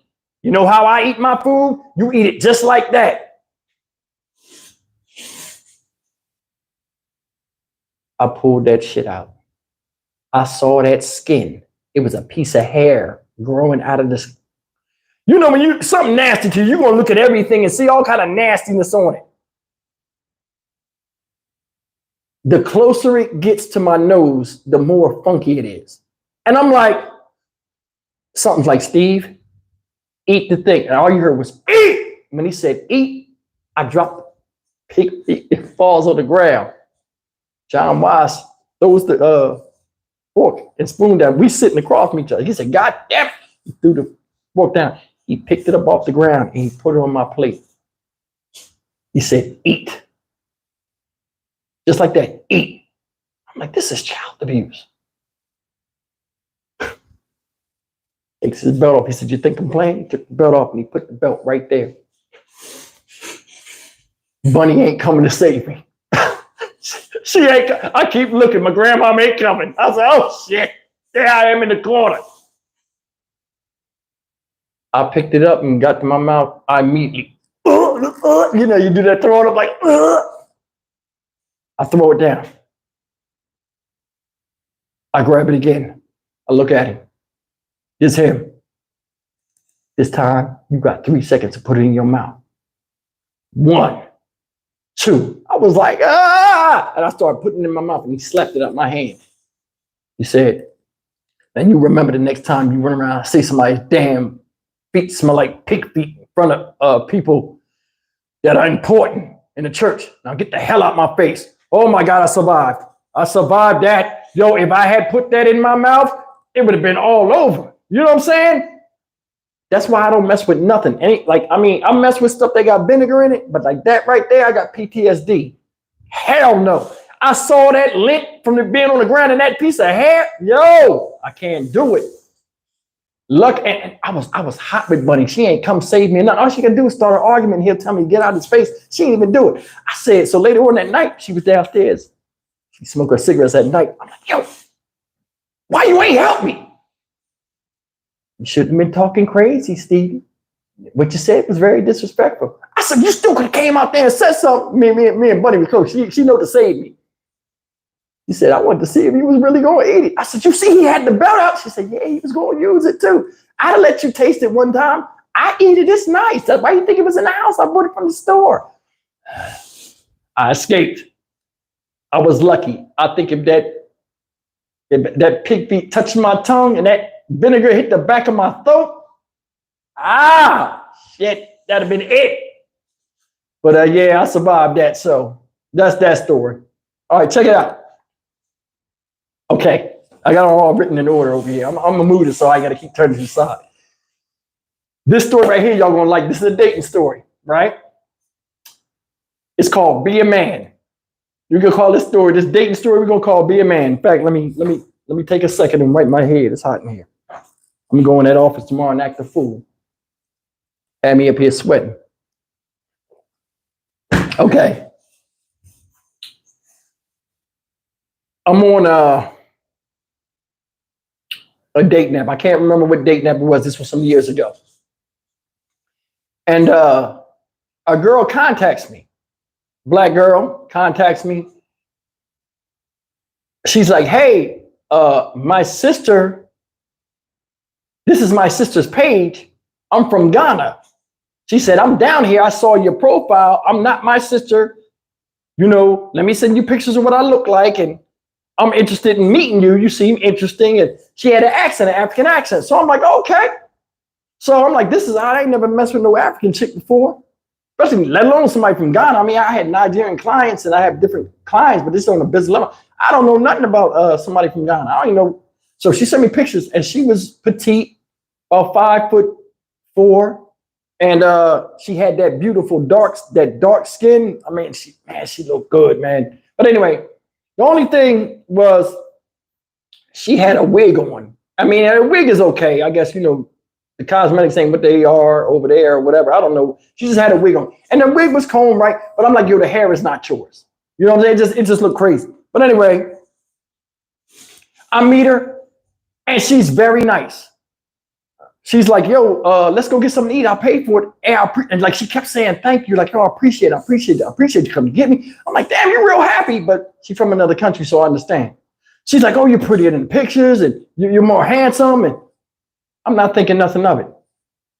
Going out on a date, I didn't have nothing to do that day. She contacted me. I was with this girl from like 11 o'clock to like 9 that night. So we go out to eat lunch. She's telling me she's a ballet. She teaches ballet to kids at a school. And I'm like, you do ballet for real? She was like, do I do ballet? She jumped up and got on her toes. I'm like, don't do that. You know what I'm saying? She just started showing. She was really, you could tell she could really do that. I'm like, yo, don't be doing that at the restaurant. So we sit down and we laughing and joking and having a good old time, right? And I'm really digging her. She's like, I'm going to be here for the next 3 days. And I just want somebody to hang with. I've been here almost a week and I've been sitting in the house. I don't know anybody. They tell me people are dangerous over here. But I mean, you look like a cool person. You look honest and safe. So I'm like, okay, do that mean I'm a punk or something? Like, nah, I'm only messing around. Anyway, like it was an honor. So I was like, okay, that's cool. Nothing major. First day we hang out, I pays for lunch, she pays for dinner. Take her home. I don't think nothing's going to happen. I don't kiss her or anything. She ain't going to be here but a hot minute, right? Next day, me and her supposed to go out and something happens. She can't go. Her friends are going to take her to go see some sights or something. She wound up going with them. I'm not thinking nothing about it. I'm not even calling her. The last day, she like, yo, Steve. Now, we talking every day, though. So she's like, Steve, I want to meet up with you. So I'm like, okay. So I go and grab her, right? And she like, yo, I don't want to go nowhere, but I want to have sex with you. I got a kid. I'm not bringing you to my house, Mom. You know what I'm saying? And she was like, I'm like, yo, I probably never had sex with nobody from Africa again. You know what I'm saying? Let alone Ghana. She was attracted to me. She wants your boy. You know what I'm saying? I got to represent. You know what I mean? We goes and gets a room, right? Now I'm not gonna be graphic, but I'm gonna show you something. I've never been with nobody from another country, so I had curiosities. I did. So anyway, Susie Q say stop. We wound up going in the room. Everything good. We kissing, all the stuff. We start to do what we're doing, right? And she says, you're so manly. You look so manly. And I'm like, what do you mean? I'm on top. I'm like, what do you mean I look so manly? Right? But I'm not saying it. I'm just like, okay. So after a while, she's like, I need you to be like a lion with me. Now, the whole time I'm strokey doking shorty. You know what I mean? We doing what we're doing. She's like, I want you to be like a lion. She keep doing her hand like this, like lion. And she's holding me. She's like, I'm lion. I said, like lion. I said, like now I'm doing all this. We doing all this while we talking. And it's making me mad. That's another thing. I don't like carrying a conversation when I'm supposed to be concentrating on the field and not blasting off. It's hard enough being in that universe. That thing's serious. You know what I mean? So listen. I'm in there, I'm doing my thing, you know what I'm saying? She like, be like lion. I said, like, you want me to roar? Like make not lion noise? Look, I'm moving the whole time. Look. So this the whole conversation. She like, no, just be manly. Stab me like you're a spear. You're a spear. You got to go. And she starts coaching me. It is me. Okay. Like a spear. She's like, stab. And I'm like, oh my God. I never seen nothing like that. She's like, stab. And I'm like, okay, I get it. Because she was blowing my stuff, right? So all of a sudden, we going. I'm like, in my head, I say, okay, I'm not going to be able to finish, or catch me an O with this. I'm going to just run this far as I can do it. You know what I'm saying? So we're doing it. And she's like, you're not even sweating yet. Let's try this. Let's change it. Let's change the position. She jumps over, right? Now I'm behind her. She's throwing it. It's her. Be a man. Slap me hard in the back, like from behind, like she said, me slap her ass. Slap me from hard. So I tap her, I make it make a sound. No, hit me. You know what hit means? Hit. And she's hitting the pillow while she's throwing it. She's backing that thing up. Now she has small joint. So my hands around her waist, I got little hands. So I could almost touch, she was a petite chick and she was fit. I'm thinking I'm killing her. So I start, going crazy, right? She's like, yes, yes. More attitude, more strength, more fury. I said, what the fuck is this? It was like being in bed with Shaka Zulu or something. Yo, she was wilding. Push me to the headboard. Push me. Make me hold it. I'm like, Jesus Christ. Make a long story short, I was drenched in sweat. We got in the car when we was done. You know what this chick told me? She said, Stephen, if you were in my country, she said, I would marry you right now. She said, you were so romantic with me. No, I wasn't. I was a barbarian. What are you talking about? In my head, I'm like, okay, I'm glad you liked it. I got in the car. I'm like, I cannot mess with that no more. It was out of the ordinary. It was almost like a snuff film. Punch me, hit me, kick me, love me, be a lion, bite me. What the shit? Straight out of the bush. But anyway, make a long story short, man.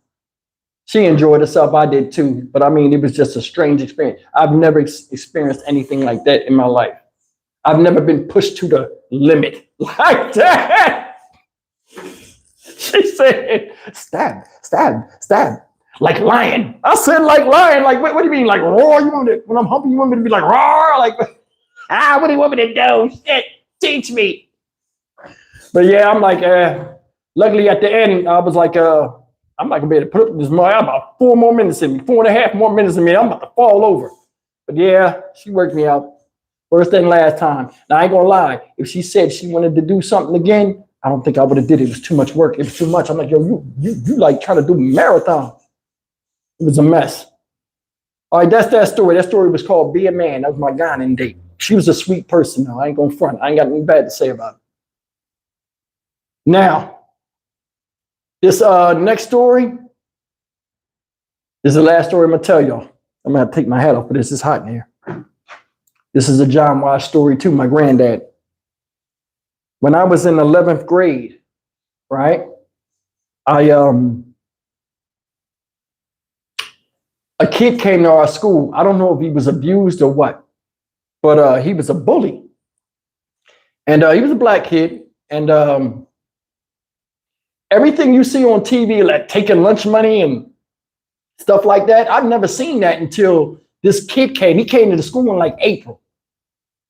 And what made him intimidating, in high school, I was like, in 11th grade, I probably was like 5'7", 113 pounds.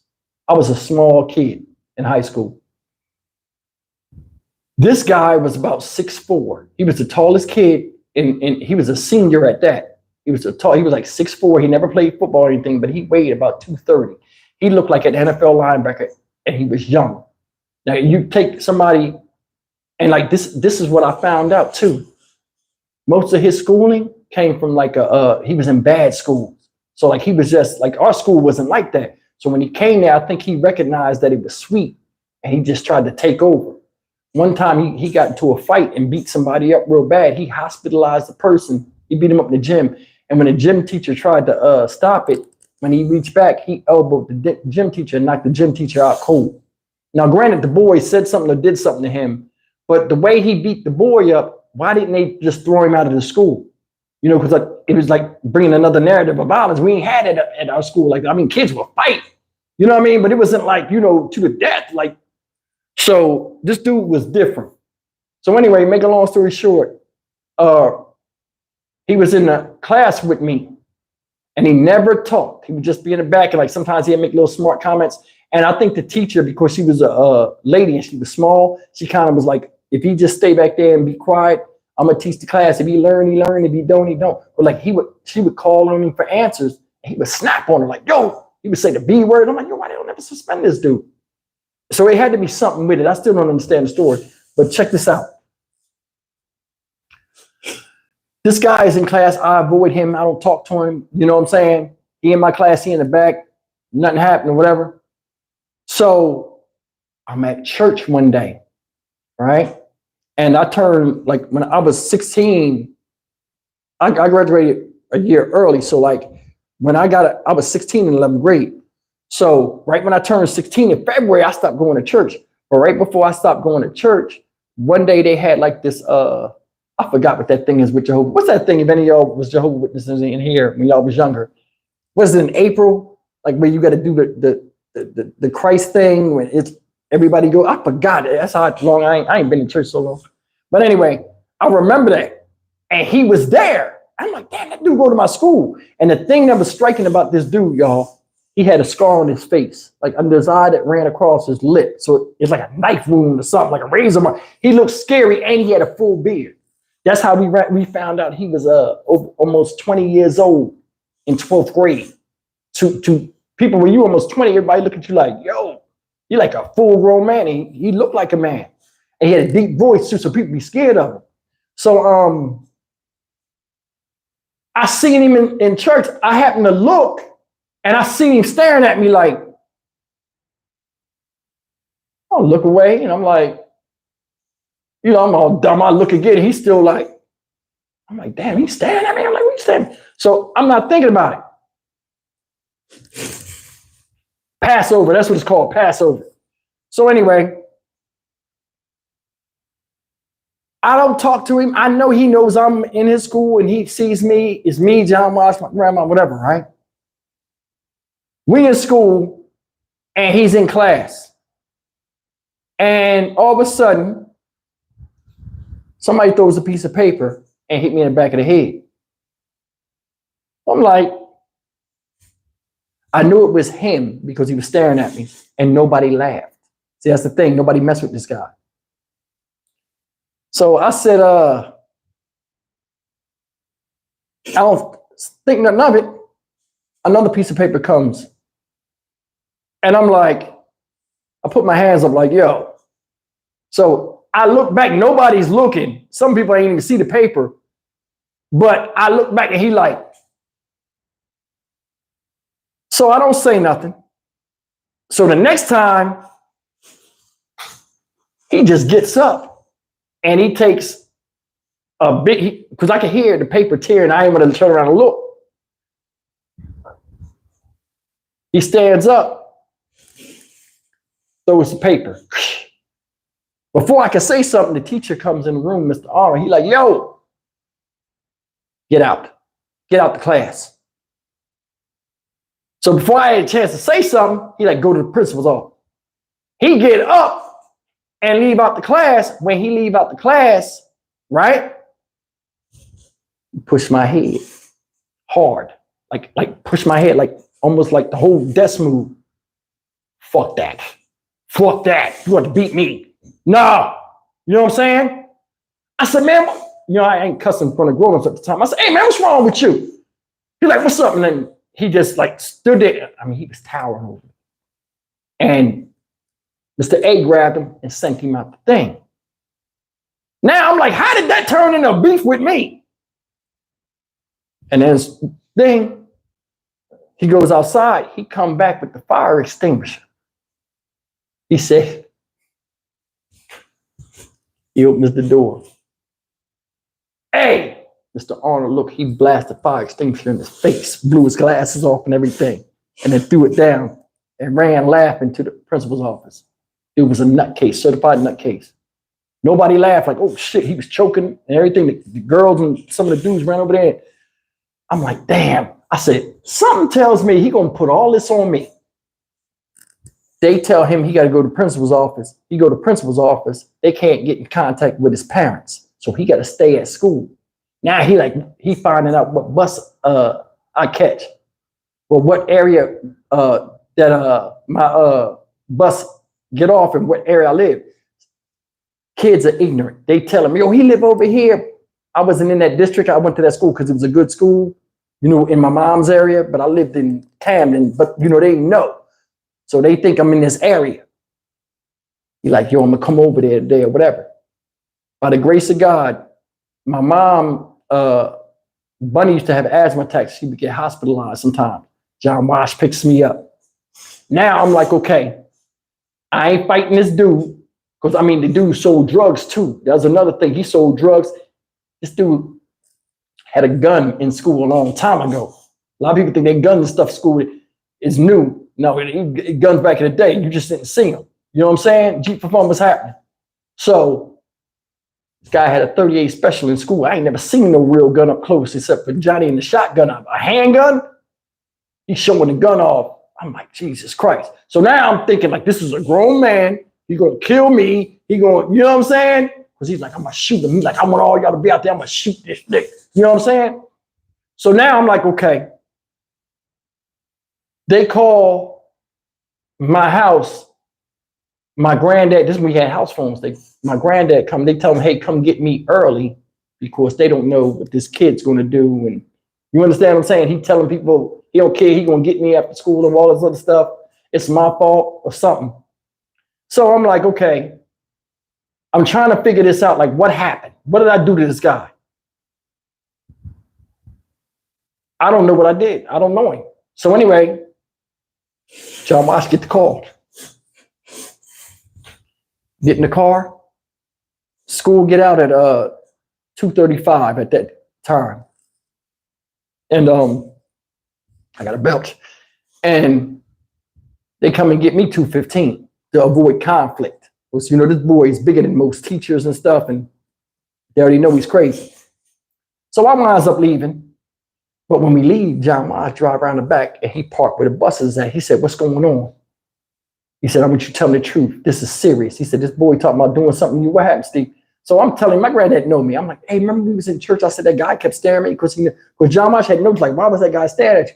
I said, he's in my school. I said, because John Watts was like, yo, that's a kid? I said, yeah, that's a kid. And he was like, man, that's a big boy. So John Watts already knew when I said it was him. John Watts was like, okay, I know his type. So John Watts was like, is that him right there? I said, that's him right there. He was like, okay. He was like, okay. So he starts the car up and he's just staring at the dude. The dude goes to the bus where I'm at. And we about 30 feet away. John Watts starts the car. I'm thinking we about to leave. The car starts to move. And all of a sudden, I hear the door close. John Watts gets out the car and he's walking. I'm embarrassed because he got the dress socks on. He got the shoes on. He's cat daddy looking out. And I'm like, oh, my dad is up here. He's talking to this kid. This kid's going to see him. I look stupid. You know what I mean? Like, oh, why he doing me like that? Let me tell y'all something. I'm glad he did that shit. Let me tell you why. When he walked over there, the dude had his back turned. John Watts tapped him on the shoulder. He said, hey, young fella, and he went to pull him away, like from the, like where they were standing. He was trying not to cause a disturbance. I guess he was going to pull him to the side and talk to him. So when he tapped him and said, hey, young fella, let me talk to you. I mean, I know how he talks. So he's like, let me talk to you, young fella. So we're going to pull him to the side. When he tapped him, the dude looked at John Watts and looked him up and down. And I don't know what happened. The guy went to say something slick to John Watts, and John Watts was like, and took his glasses off. When John Watts took his glasses off to put him in his shirt, the dude stole on my granddad. When he stole on my granddad, I jump out the car. Now, I'm not jumping out the car to do nothing. I'm getting out the car to stop something. The stories I tell you about my granddad, this dude was a cannon. And when he turned it on, you can't turn it off. When he punched my granddad got a little peanut head. When he punched my granddad, he hit my granddad hard. Like he ran into it with him. My granddad ate that shit like he was Jason. Grabbed him by the throat, had him up under the bus. Bang, bang, bang. I said, oh my God. Dad, stop. While he's out there, a couple of dudes, they don't know who my granddad is. A couple of dudes going to try to like get brownie points from the guy. These are basketball players at the time. These are skinny kids. They want to be tough and hang around this guy because, he had clout. They wanted to be in the group. My granddad on the ground, one of the dudes tried to kick my granddad in the side and hit him in the hip. My granddad was fighting the dude. So I'm running over there. When I'm running over there, you know what I'm saying? My granddad, the guy goes to kick my granddad again. My granddad gets up off the dude and just decks the dude. It's a 12-year-old kid. These are children he fighting. You know what I'm saying? Punches him to the side. He fall down. Now, teachers are still trying to get over because it's a crowd of kids and they all like in the way. Teachers is trying, it's bedlam. I'm still on the outside trying to get over there. But I can see, from where I'm at, I can see all the stuff that's going on. My granddad hit that second kid. The third kid goes to run out the crowd. He didn't get hit. The teacher comes up and goes to grab my granddad. My granddad hits him. He gets dropped. Not knocked out. He just hit these people. And I said, oh my God. We used to have the cops up there. You know, this before we had school cops. We had regular cops up there. And the police came over there and everything. And when the police came and turned the lights on, you know, and pulled up, I mean, it was already in the parking lot, pulled the lights, everybody scattered. The dude was under the, rolled up under the bus. When the cops came, right? The guy didn't have bullets in the gun. So when John Watts was fighting him, he was trying to get the bullets in the gun, and the bullets was on the ground. You could hear the bullets hitting the ground. When the cops and stuff came over there, remember I said John Watts hit the other kids, he was under there trying to get the gun out the bag. And I guess like the bullets and stuff fell out, and he was trying to put the guns, shoot my grandfather. So they wound up arresting the dude. We never saw him again. My granddad didn't go to jail, but I think he had to go to court for that. Him hitting other kids, nothing happened. I don't know what happened, but it was so much better when people forgot it was like he was related to me. So the next day they was like, hey, yo, you saw this? That old dude came up there. I ain't say nothing. I'm like, yeah, I saw it too. It was my granddad. I said, yo, that old dude was strong as hell. He was taking up. So, but that dude, he could have killed my granddad. Like, I mean, he could have killed him. But I mean, I don't know. I think, man, what made him like that, I'll never know. But I mean, he was just a bitter dude. I never seen him smile. He just had this, I mean, at 18, 19 years old, he must have went through hell. Or I guess thought nobody cared for him or wanted him for him to be like that. But I mean, John Watts went in there like a whirling dervish. He just started kicking ass. He was punching, he hit the teacher and every damn thing. Anybody that touched him, they was getting them hands. I said, damn, John Watts is a savage. He was a savage for real. And I'm like, I'm just lucky I made it alive, and he did too. But it got serious when they saw the bullets on the ground and the cops seen it and arrested the kid. Like, yo, you ain't supposed to have a gun up here. Because they thought he didn't go to school at first. And when they said he went to the school, where you get that gun from? He had that gun with him. Now everybody that was wanting to be his friend and stuff that was scared him, now they all tell him. Oh, he had to go to school. He showed me and Jim. Yeah, them the bullets, them the bullets. See that playing tough don't get you nowhere. But yeah, man. That's it. All right, where we at? Oh, I did good. An hour and 47 minutes. I hope y'all enjoyed these stories, y'all. Now, I'm going to sit on here with y'all for another 15 minutes. Is that cool? We just talk. Y'all want to do that? Like we always do? We tell stories and then we talk at the end? That's all right with y'all? TT, I'm glad you had a nice time. Now I can see your comments because I can look over here now. Somebody literally say she cracking up. I wouldn't crack it up when that shit happened. It's only funny when you become an adult. Back in the day when that stuff with John Watts, that was not funny to me. It's just funny because you're older now, you can look back. Baby girl, what's up? Baby girl say, yeah. LA Rams, what's happening?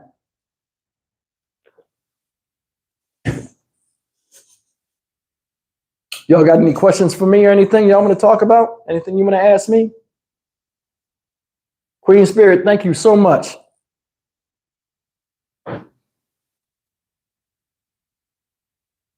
Susie Q say, drink water. You know what? I need to drink water. I drink nothing but soda all day. My kidneys is going to fall out. Thank you so much, Kay. Kay got a hippo that say hype on it.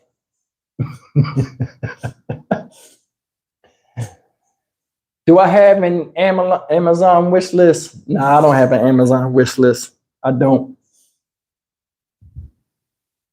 Hey, y'all want to see the studio?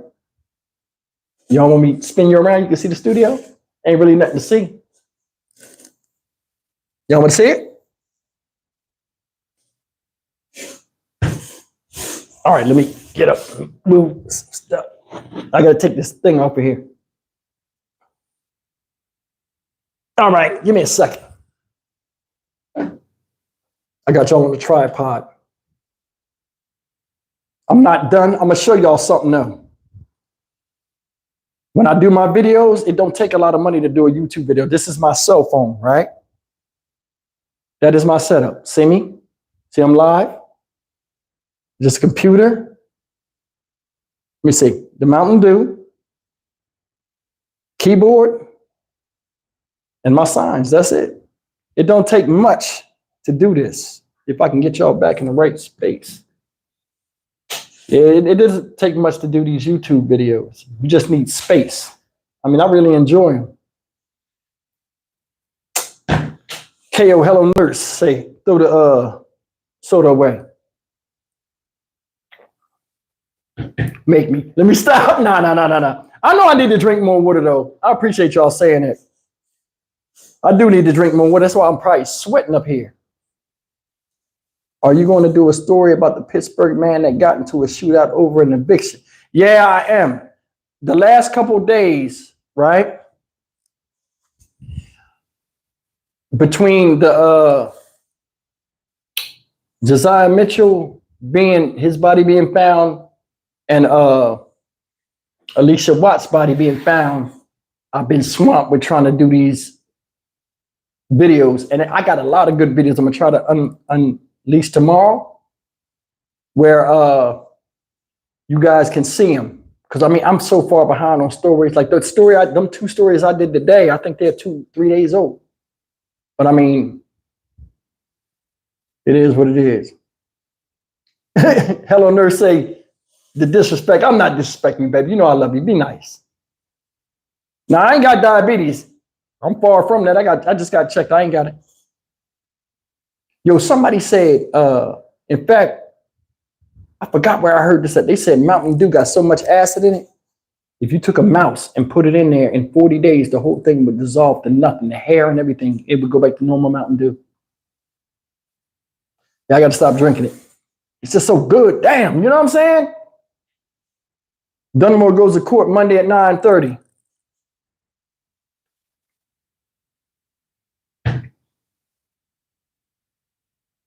I wonder if he'll ever confess why he did that to her. I think it has something to do with her telling him no or something. Seriously, because you gotta remember, she had a lot of stuff that he might have thought she had everything, and he probably wanted something of it. And she probably was like, no. What if he asked for money for a startup business or something like that? And she told him no because the idea was like a goofy idea, something childish. She was like, that's not gonna work. And like it tore him up and made him mad. And he had dissension for her or something. You never know. Pretty face Nikki say your daughter love Mountain Dew. Yup, you throw up. You like Dr. Pepper? I hate Dr. Pepper. Disgusting. Ugh. Where's the kitten, baby girl? My cats, I got 2 cats. They in another room. I don't let them in here because they retarded. I mean, I don't want to say, I keep saying that word.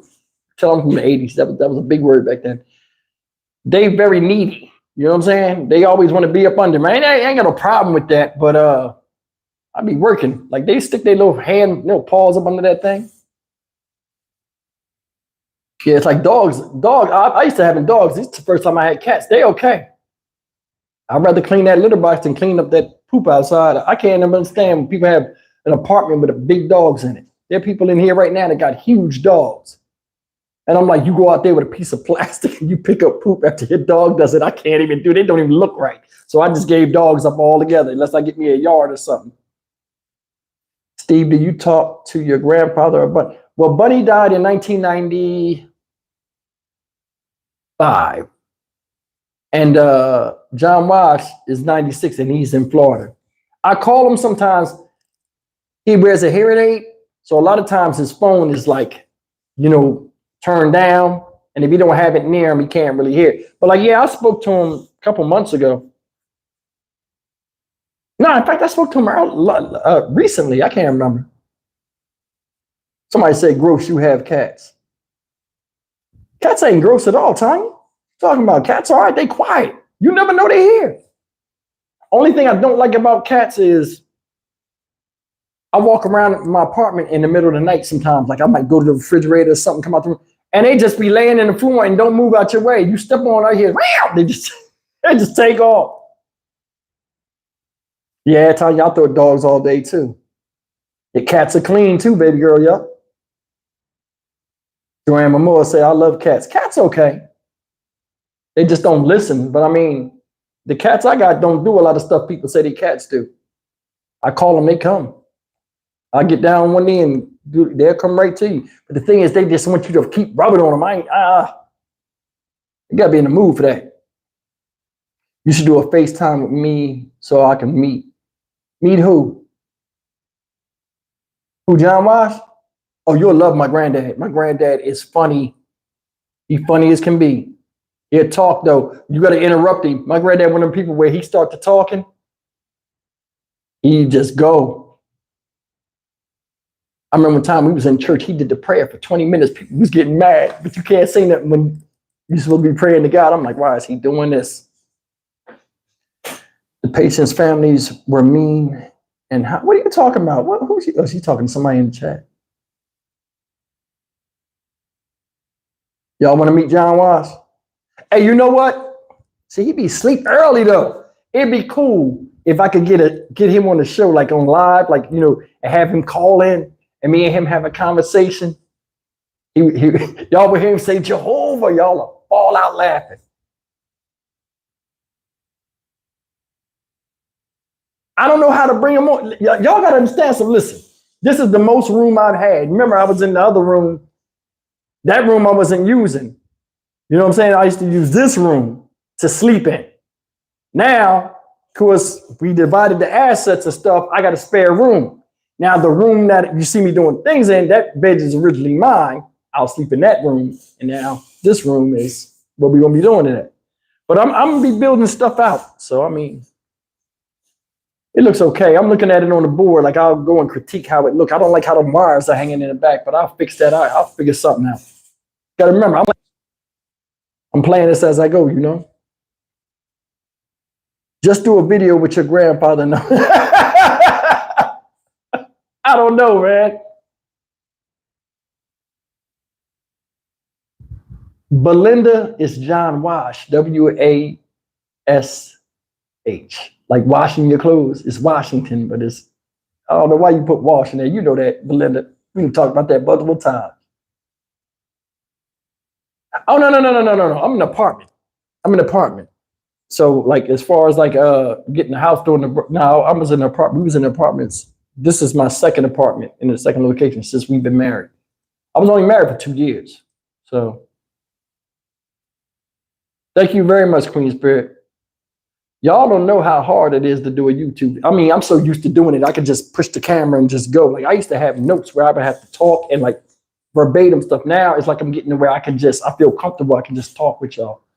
That's why I think my channel's growing, because I mean, I'm just being honest when I talk, and you see me stumbling over words. I don't have to cut it and snip it and all that. You get what you get on here. And I'd rather, you know, if I'm talking to you in real life, I wouldn't cut the words and all that stuff. So I just talk to you where I would talk to you in real life. Steve, you have, what'd you say, Tanya? Steve, you have know much how, what? Oh, I don't know how much you look forward to my crazy stories. Okay.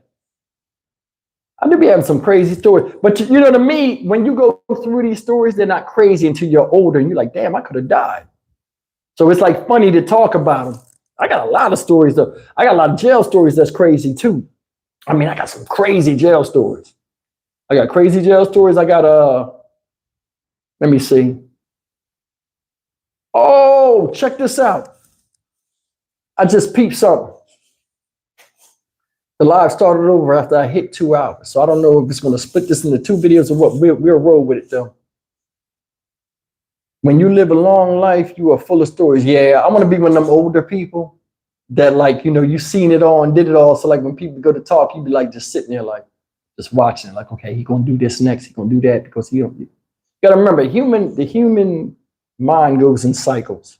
That's why a lot of us can't get out of our own way. You know, the panda party story, when I had the suit on, I almost died in that. Nah, I ain't gonna be the next John Wash, but I'm gonna say something though. You know what's funny? Check this out. I'm gonna tell y'all something. When I was younger, I hated my granddad. I couldn't stand him. I couldn't stand my granddad. He was just everything that I thought was cool, he hated. And I think a lot of us felt like that about people that parented us.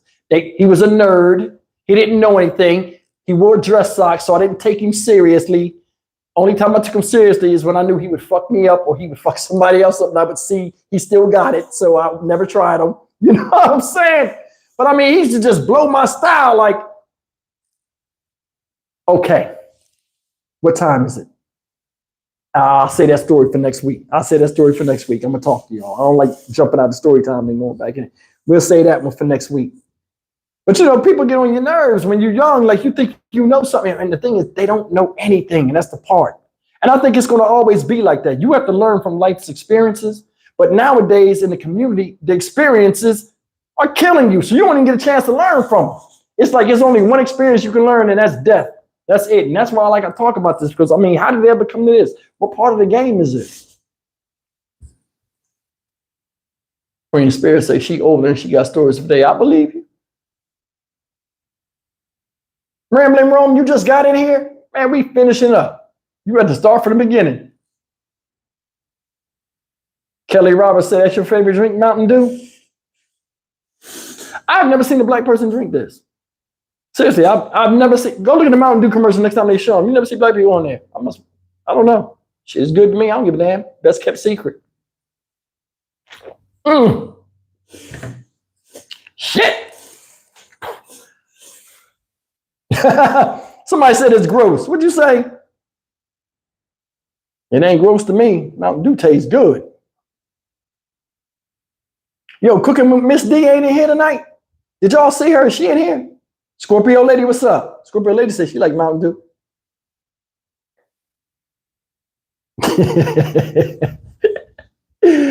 KO say cap.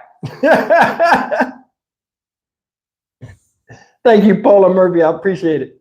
She said she enjoyed the live. Ms. Minnie said her sons love Mountain Dew. And the Stanley said she like Mountain Dew too.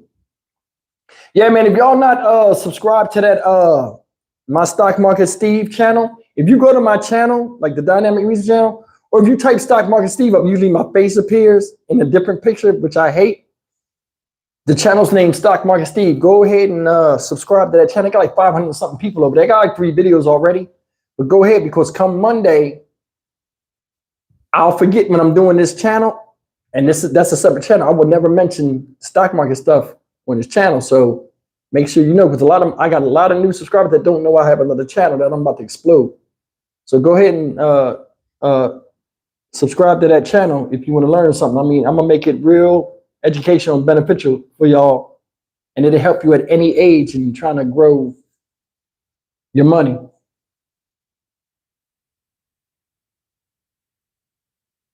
Code Red is where it's at. Cheat sheet. Amy Price said that. You don't see black people drinking Mountain Dew because they dead. I don't know. Let me tell you something. I don't even know how I wound up drinking this shit. Oh, I know why. I used to drink cream soda in Jersey. They used to have this company called Frank's, and they had the best cream soda in the world. It was clear. That used to be my drink, cream soda. I came out here, and they didn't have the cream soda. They got this A&W. I think that's nasty. And it's that blue cream soda. I don't know what kind of brand it is, but it's disgusting. So I just started drinking this. First, I tried to drink Dr. Pepper. I was like, oh, it's cherry soda. And I drank it for a day. I'm like, I can't do this. Then after that, I was like, I'm going to show y'all something real quick. I'm going to take y'all with me, okay? This is why the cats be blowing my shit. Remember I said they be doing crazy stuff? Look. Look at his legs and his tail. That shit be blowing my shit. Look at it. Damn, he ear hustling like that. You see him all in the live? Oh, he be blowing my shit when they do that. I hate when they do that. You be sitting there, they stick their hand up in like some freak, like some perv. Man, get your ass. I be in the bathroom, they meow, man, get your hand out of there. Freak shit. Play that. Yeah, boy, he know better. They be doing that shit. Then the tail be doing like this. Man, if you don't sit your silly ass down. I like them, they all right. Moving his hand now. They want me to come out so bad so they can run between my legs and trip me. I said, man, I don't see how old people be cat ladies, because the cats be running between your leg, your arms and legs and stuff. I mean, your legs, like they like him, he do some weird stuff. When you walking, he'll take his body and slide across your front feet. I'm like, yo, he trying to make me kill myself. I'm like, I could never give him to an old person. They wouldn't last 2 hours. All he got to do is All they gotta do is pet him for like 5 minutes. He gonna be hooked. He gonna go into the zone. They're gonna get up and go walking in the middle of the night. He come, meow, tripping him. Boom, homicide. All on me. Yeah, he's a danger. His name is Scanlan. He's a mess. I named my cats off of Vox Machina characters. Y'all be watching Vox Machina off of Amazon? It's like an adult cartoon, Vox Machina. Baby girl, you got 4 cats? How many litter boxes you got? I hope you got 4 litter boxes. I remember I dated a girl one time. I'm gonna tell y'all a quick story. She had 4 cats, right? She had 2 litter boxes. For some reason, they would not touch the other litter box. They would shit in one litter box. That shit would pile the fuck up. Ah! Yuck. Disgusting. You said your cats go outside? Beast. Written in the stars, I love you too, baby. My thing would be ideal too to have 1 cat, but I learned something. In fact, my son taught me this. He said, man, if you have 1 cat and he had bad habits, if you have a cat with good habits, the cat with good habits, the other cat to follow behind them, and cats teach each other things. Trendsetter Reed, thank you for the $4.99. That's my son. Y'all give him big ups. Trendsetter Reed in the house. You know what I'm saying? Now watch he ask for that $4.99 tomorrow back. Dad, you know I looked you out. I need that. He ain't shit. Yeah, that's my son though, for real, y'all. But yeah, I lost my train of thought. Let's go to something else. Shit. Man, we over 2 hours. Y'all got me working hard tonight. This DFM, what does DFM mean? Oh, let me tell y'all, listen.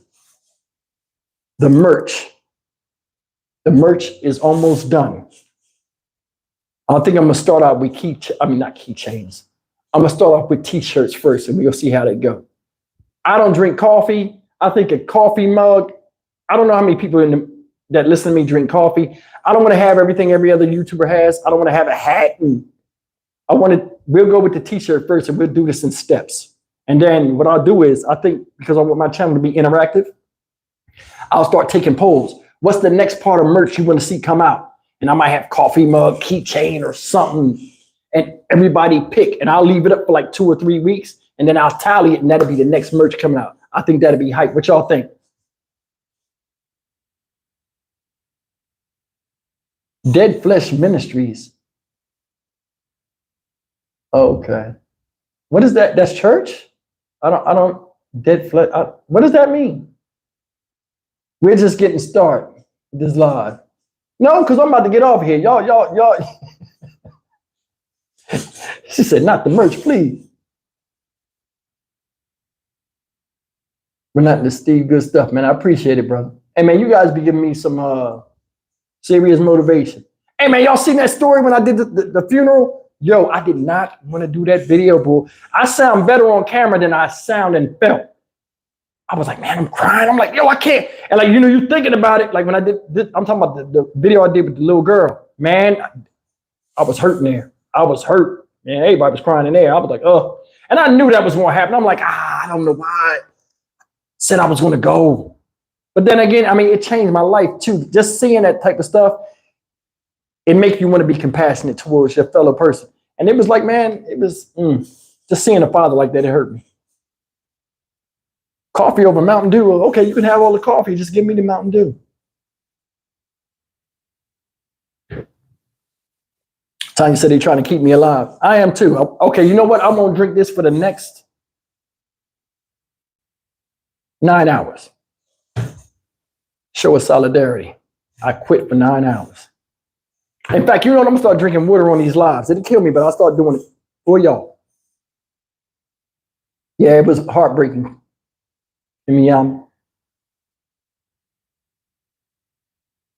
Is my son a YouTube creator? A little bit of everything? I don't know. Ask him. Tyree, you still doing YouTube? Oh, I said his name. I'm sorry. Trendsetter Reed, still doing YouTube? Yeah, because he watches mine. And I was trying to give him pointers and stuff because he wants to do something else. I don't know if he set his page up or anything. Yeah, that's what I'm thinking, Paula. I'm going to sell shirts. How much would it? Oh, here we go. I knew somebody was going to ask that. Oh, Oh, and she's a she's a member, so I gotta answer the question. How much water do you drink a day? How much water is in this?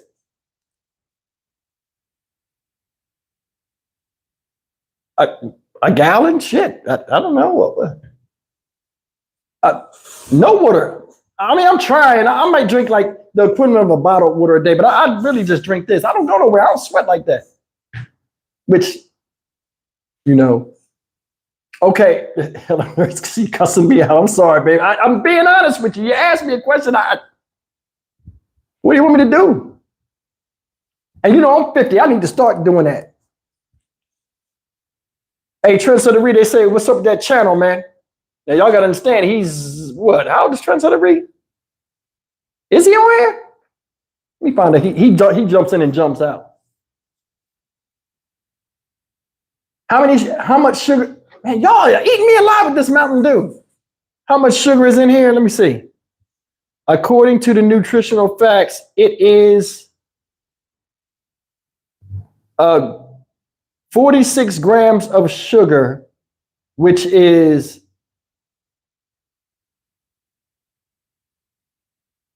92% of the daily value of sugar. So that's cool. I drink one of these cans a day, so I'm still under the 100%. So I'm still within the limit. Lisa Epps.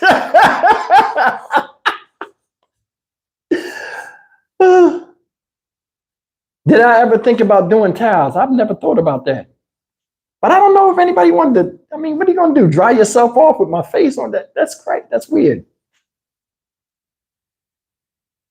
Tanya, stop. You Tanya talking about get his butt. Why y'all got to get me? I mean, can I like Mountain Dew? I like what I like.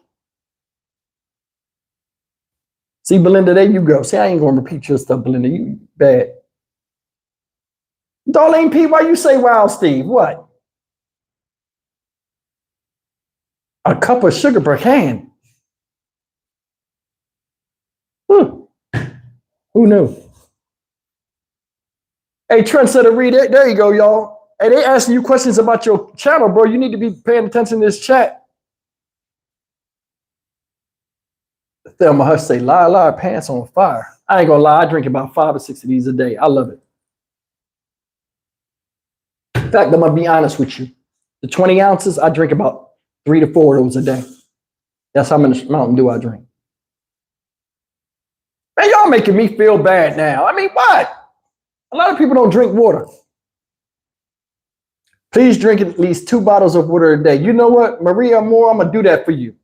Tomorrow, when I do my videos, I'm gonna have a thing of water and I'm gonna drink it, right? Live on TV. And y'all making me feel bad. They making faces like, and you know, some of y'all that's in here ganging up on me, some of y'all don't drink water either, so I ain't gonna mess with y'all. Now, I ain't trying to be no diabetic.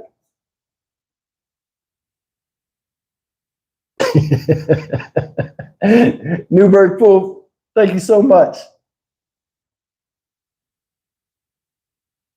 Hey, y'all see that video about the Chinese dude that was putting the chemicals under the door? Y'all see that video I did? What would you do if that was y'all?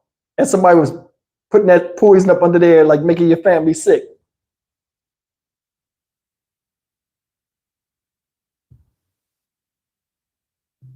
Hey, can you look into Jason Dunham? He or she took themselves out and their children. I seen that earlier. Yeah.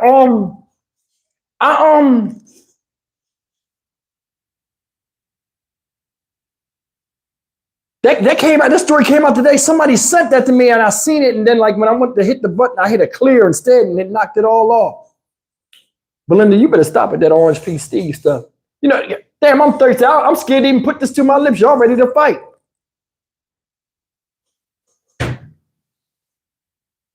Come on, Eva Washington. 46 grams is over 9 teaspoons. Damn, she Googling stuff while you on the live. Like you ain't got to bring up all the historical facts. What is you doing? Written in the stars, drink water when you do your videos. You do mad videos a day, so at least you'll get your water intake in. I hear you, man. .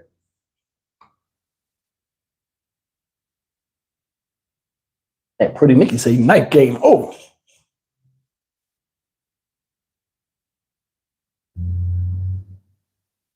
Y'all killing me. So none of y'all drink soda, because I'm gonna be honest, a can of this ain't got no more sugar than another can of soda. None of y'all drink soda in here? And that's the thing, Darlene P. I don't have problems sleeping. I don't have no problem sleeping. I can go in there right now and be like, be that y'all drug me through the mud, I might just go and retire now. But I got something I got to do, though. Damn, a 12-pack of Pepsi a day. That's a lot. We're going to talk. It's every time you don't drink water. Okay, Chris, I hear you. You know what I'm going to do? I'm going to get me a little table back here.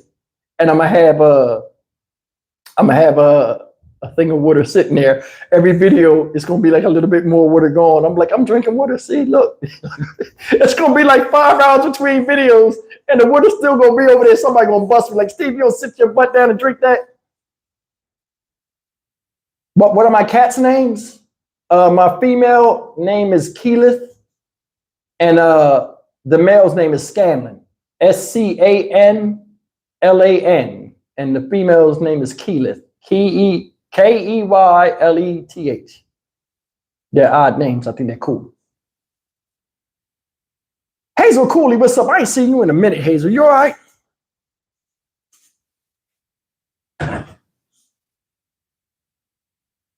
She said rich ass names. Those are names from fantasy characters off of a thing. What a rich ass name. What a poor ass. Well, no, I'm going to answer that. Stephen is a poor ass name. It's a common name. It's like the third common name in the world, Stephen. Do you do the Alice Lofton story? I saw it today. I don't even know what that is. You know, something must have been going on because I was getting hits all day. It took me 2 hours to set all this stuff up, moving it from one room. So it's a lot of stuff I haven't seen.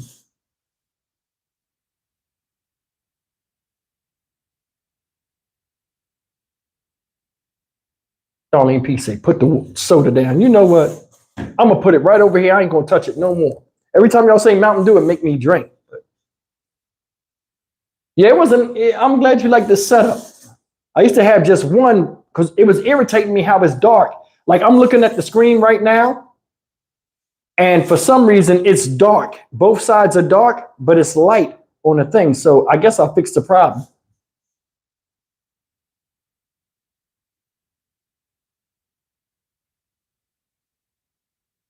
Kaya O be knowing all of that health stuff. How much water do you drink, Kaya? How much water do you drink a day? Let's get on you. Don't lie neither. You said, I'm relentless. I'm talking to you. Well, I'm talking to you. How much water do you drink a day? 4 bottles of water? That's nothing. That's like what? 8 of these? That's nothing. You gotta drink like a gallon a day. When I be on my fitness kick, I used to drink a gallon of water a day, and then I got on the Mountain Dew and I lost weight. 16 ounces of water a day? Ain't you supposed to drink a gallon of water a day?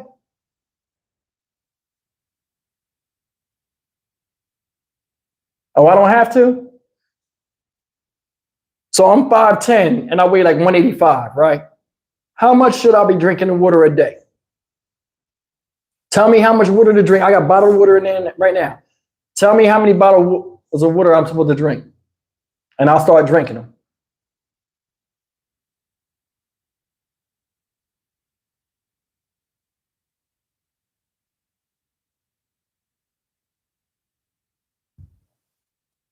And baby girl says she drink 8 bottles of water a day. But you be outside doing construction? I'm not capping. I asked you a question. How many, you a nurse, how much water should I be drinking a day? Tell me. Shoot for 4 to 6 bottles. See, Relentless be answering the question. I'm a mess with Relentless. She be answering the question. Or he be answering, whoever it is. 4 to 6, I'll mess with 4 to 6 bottles. It depends on what. You done attacked me on this. And now you're saying it depends, but I drink this. This depends on whether I get the right answer or not, and if it's worth trading off. Because I'm telling you, this right here is serious. You know you like something, you can drink it hot. It's doing hot right now, and I'm drinking it. I'm like a duaholic. No, I don't have kidney problems. I have no health problems at all. I'm lucky.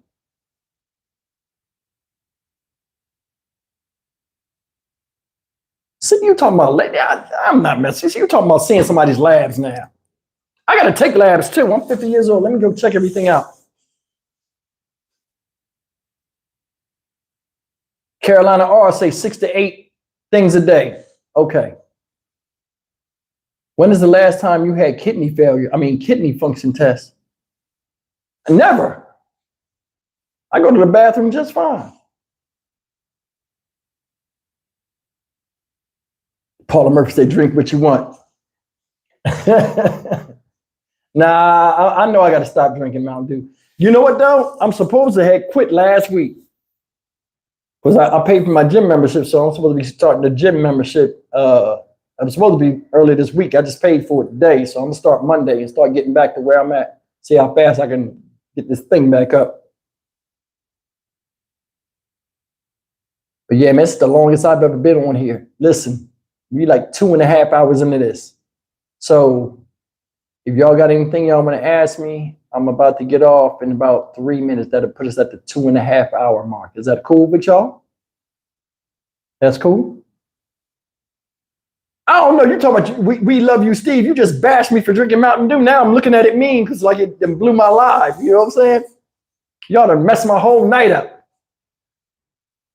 Belinda, what's happening? She sent me a chocolate heart. Let me find out. Get in shape for your next woman. I'm in shape. I'm in shape now. Look, I'm in shape. My thing right. You know what I mean? It's small, but it's up there. I'm very muscular. My body looks better than most 50-year-olds. I don't care. You know what I'm saying? My thing okay. I just need to fill it out. Yeah, I know you care something, Lily. You say we care.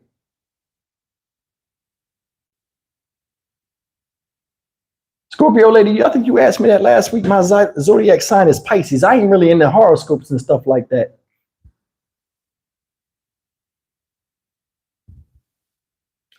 Cats would rock out with you all night, bro. We're not worried about the time. Yeah, but I got things I got to do. I'd already ate because I knew I was going to be on here a while tonight talking with y'all. Maria Moore said, drink half your body weight in water. So what, 80 pounds of water a day? I think you mean in ounces. 80 ounces, that's a lot. I might have to Google how much 80 ounces is. That's a lot. I don't think nobody can drink 80 ounces of water a day. You mess around, flush yourself to death. I don't eat candy. That's one thing. I don't eat candy. I love vegetables and all that stuff. I try not to eat a lot of fried food if I can, but this is my only, from a nutritional standpoint, this is the only unhealthy thing I do mess with. But yeah, man, I'm going to get up off here. Everybody's leaving out of here. People are winding down. A lot of people watch me on Fridays and then go to bed. Dream about me getting my ass beat by John Walsh. I see how y'all do me. But listen, I'm going to end this live stream. I appreciate everybody coming out. As always, you know I love you. You guys, make sure you go over there and check out that stock market channel because I'm going to start dropping these videos every day like I do on here. And we're going to go with a slow process to get everybody caught up. So a lot of you guys, the questions you guys answer me in my Gmail, I'll be doing videos on them so you guys can all catch up. And any questions you have, still send them to the stockmarketsteve88@gmail.com. If you guys got a personal message you want to say to me from off of the live or something that you didn't want to put on here, hit me up in a Gmail account. StockMarketSteve88 is always written in the description box. I will give me time to edit this and stuff, and I'll have all the information down there. You guys be good. As always, I'll see you in the next video. I love you as always. I'm glad you got a good laugh. This concludes our Friday night live stream. I will see you guys. Take care.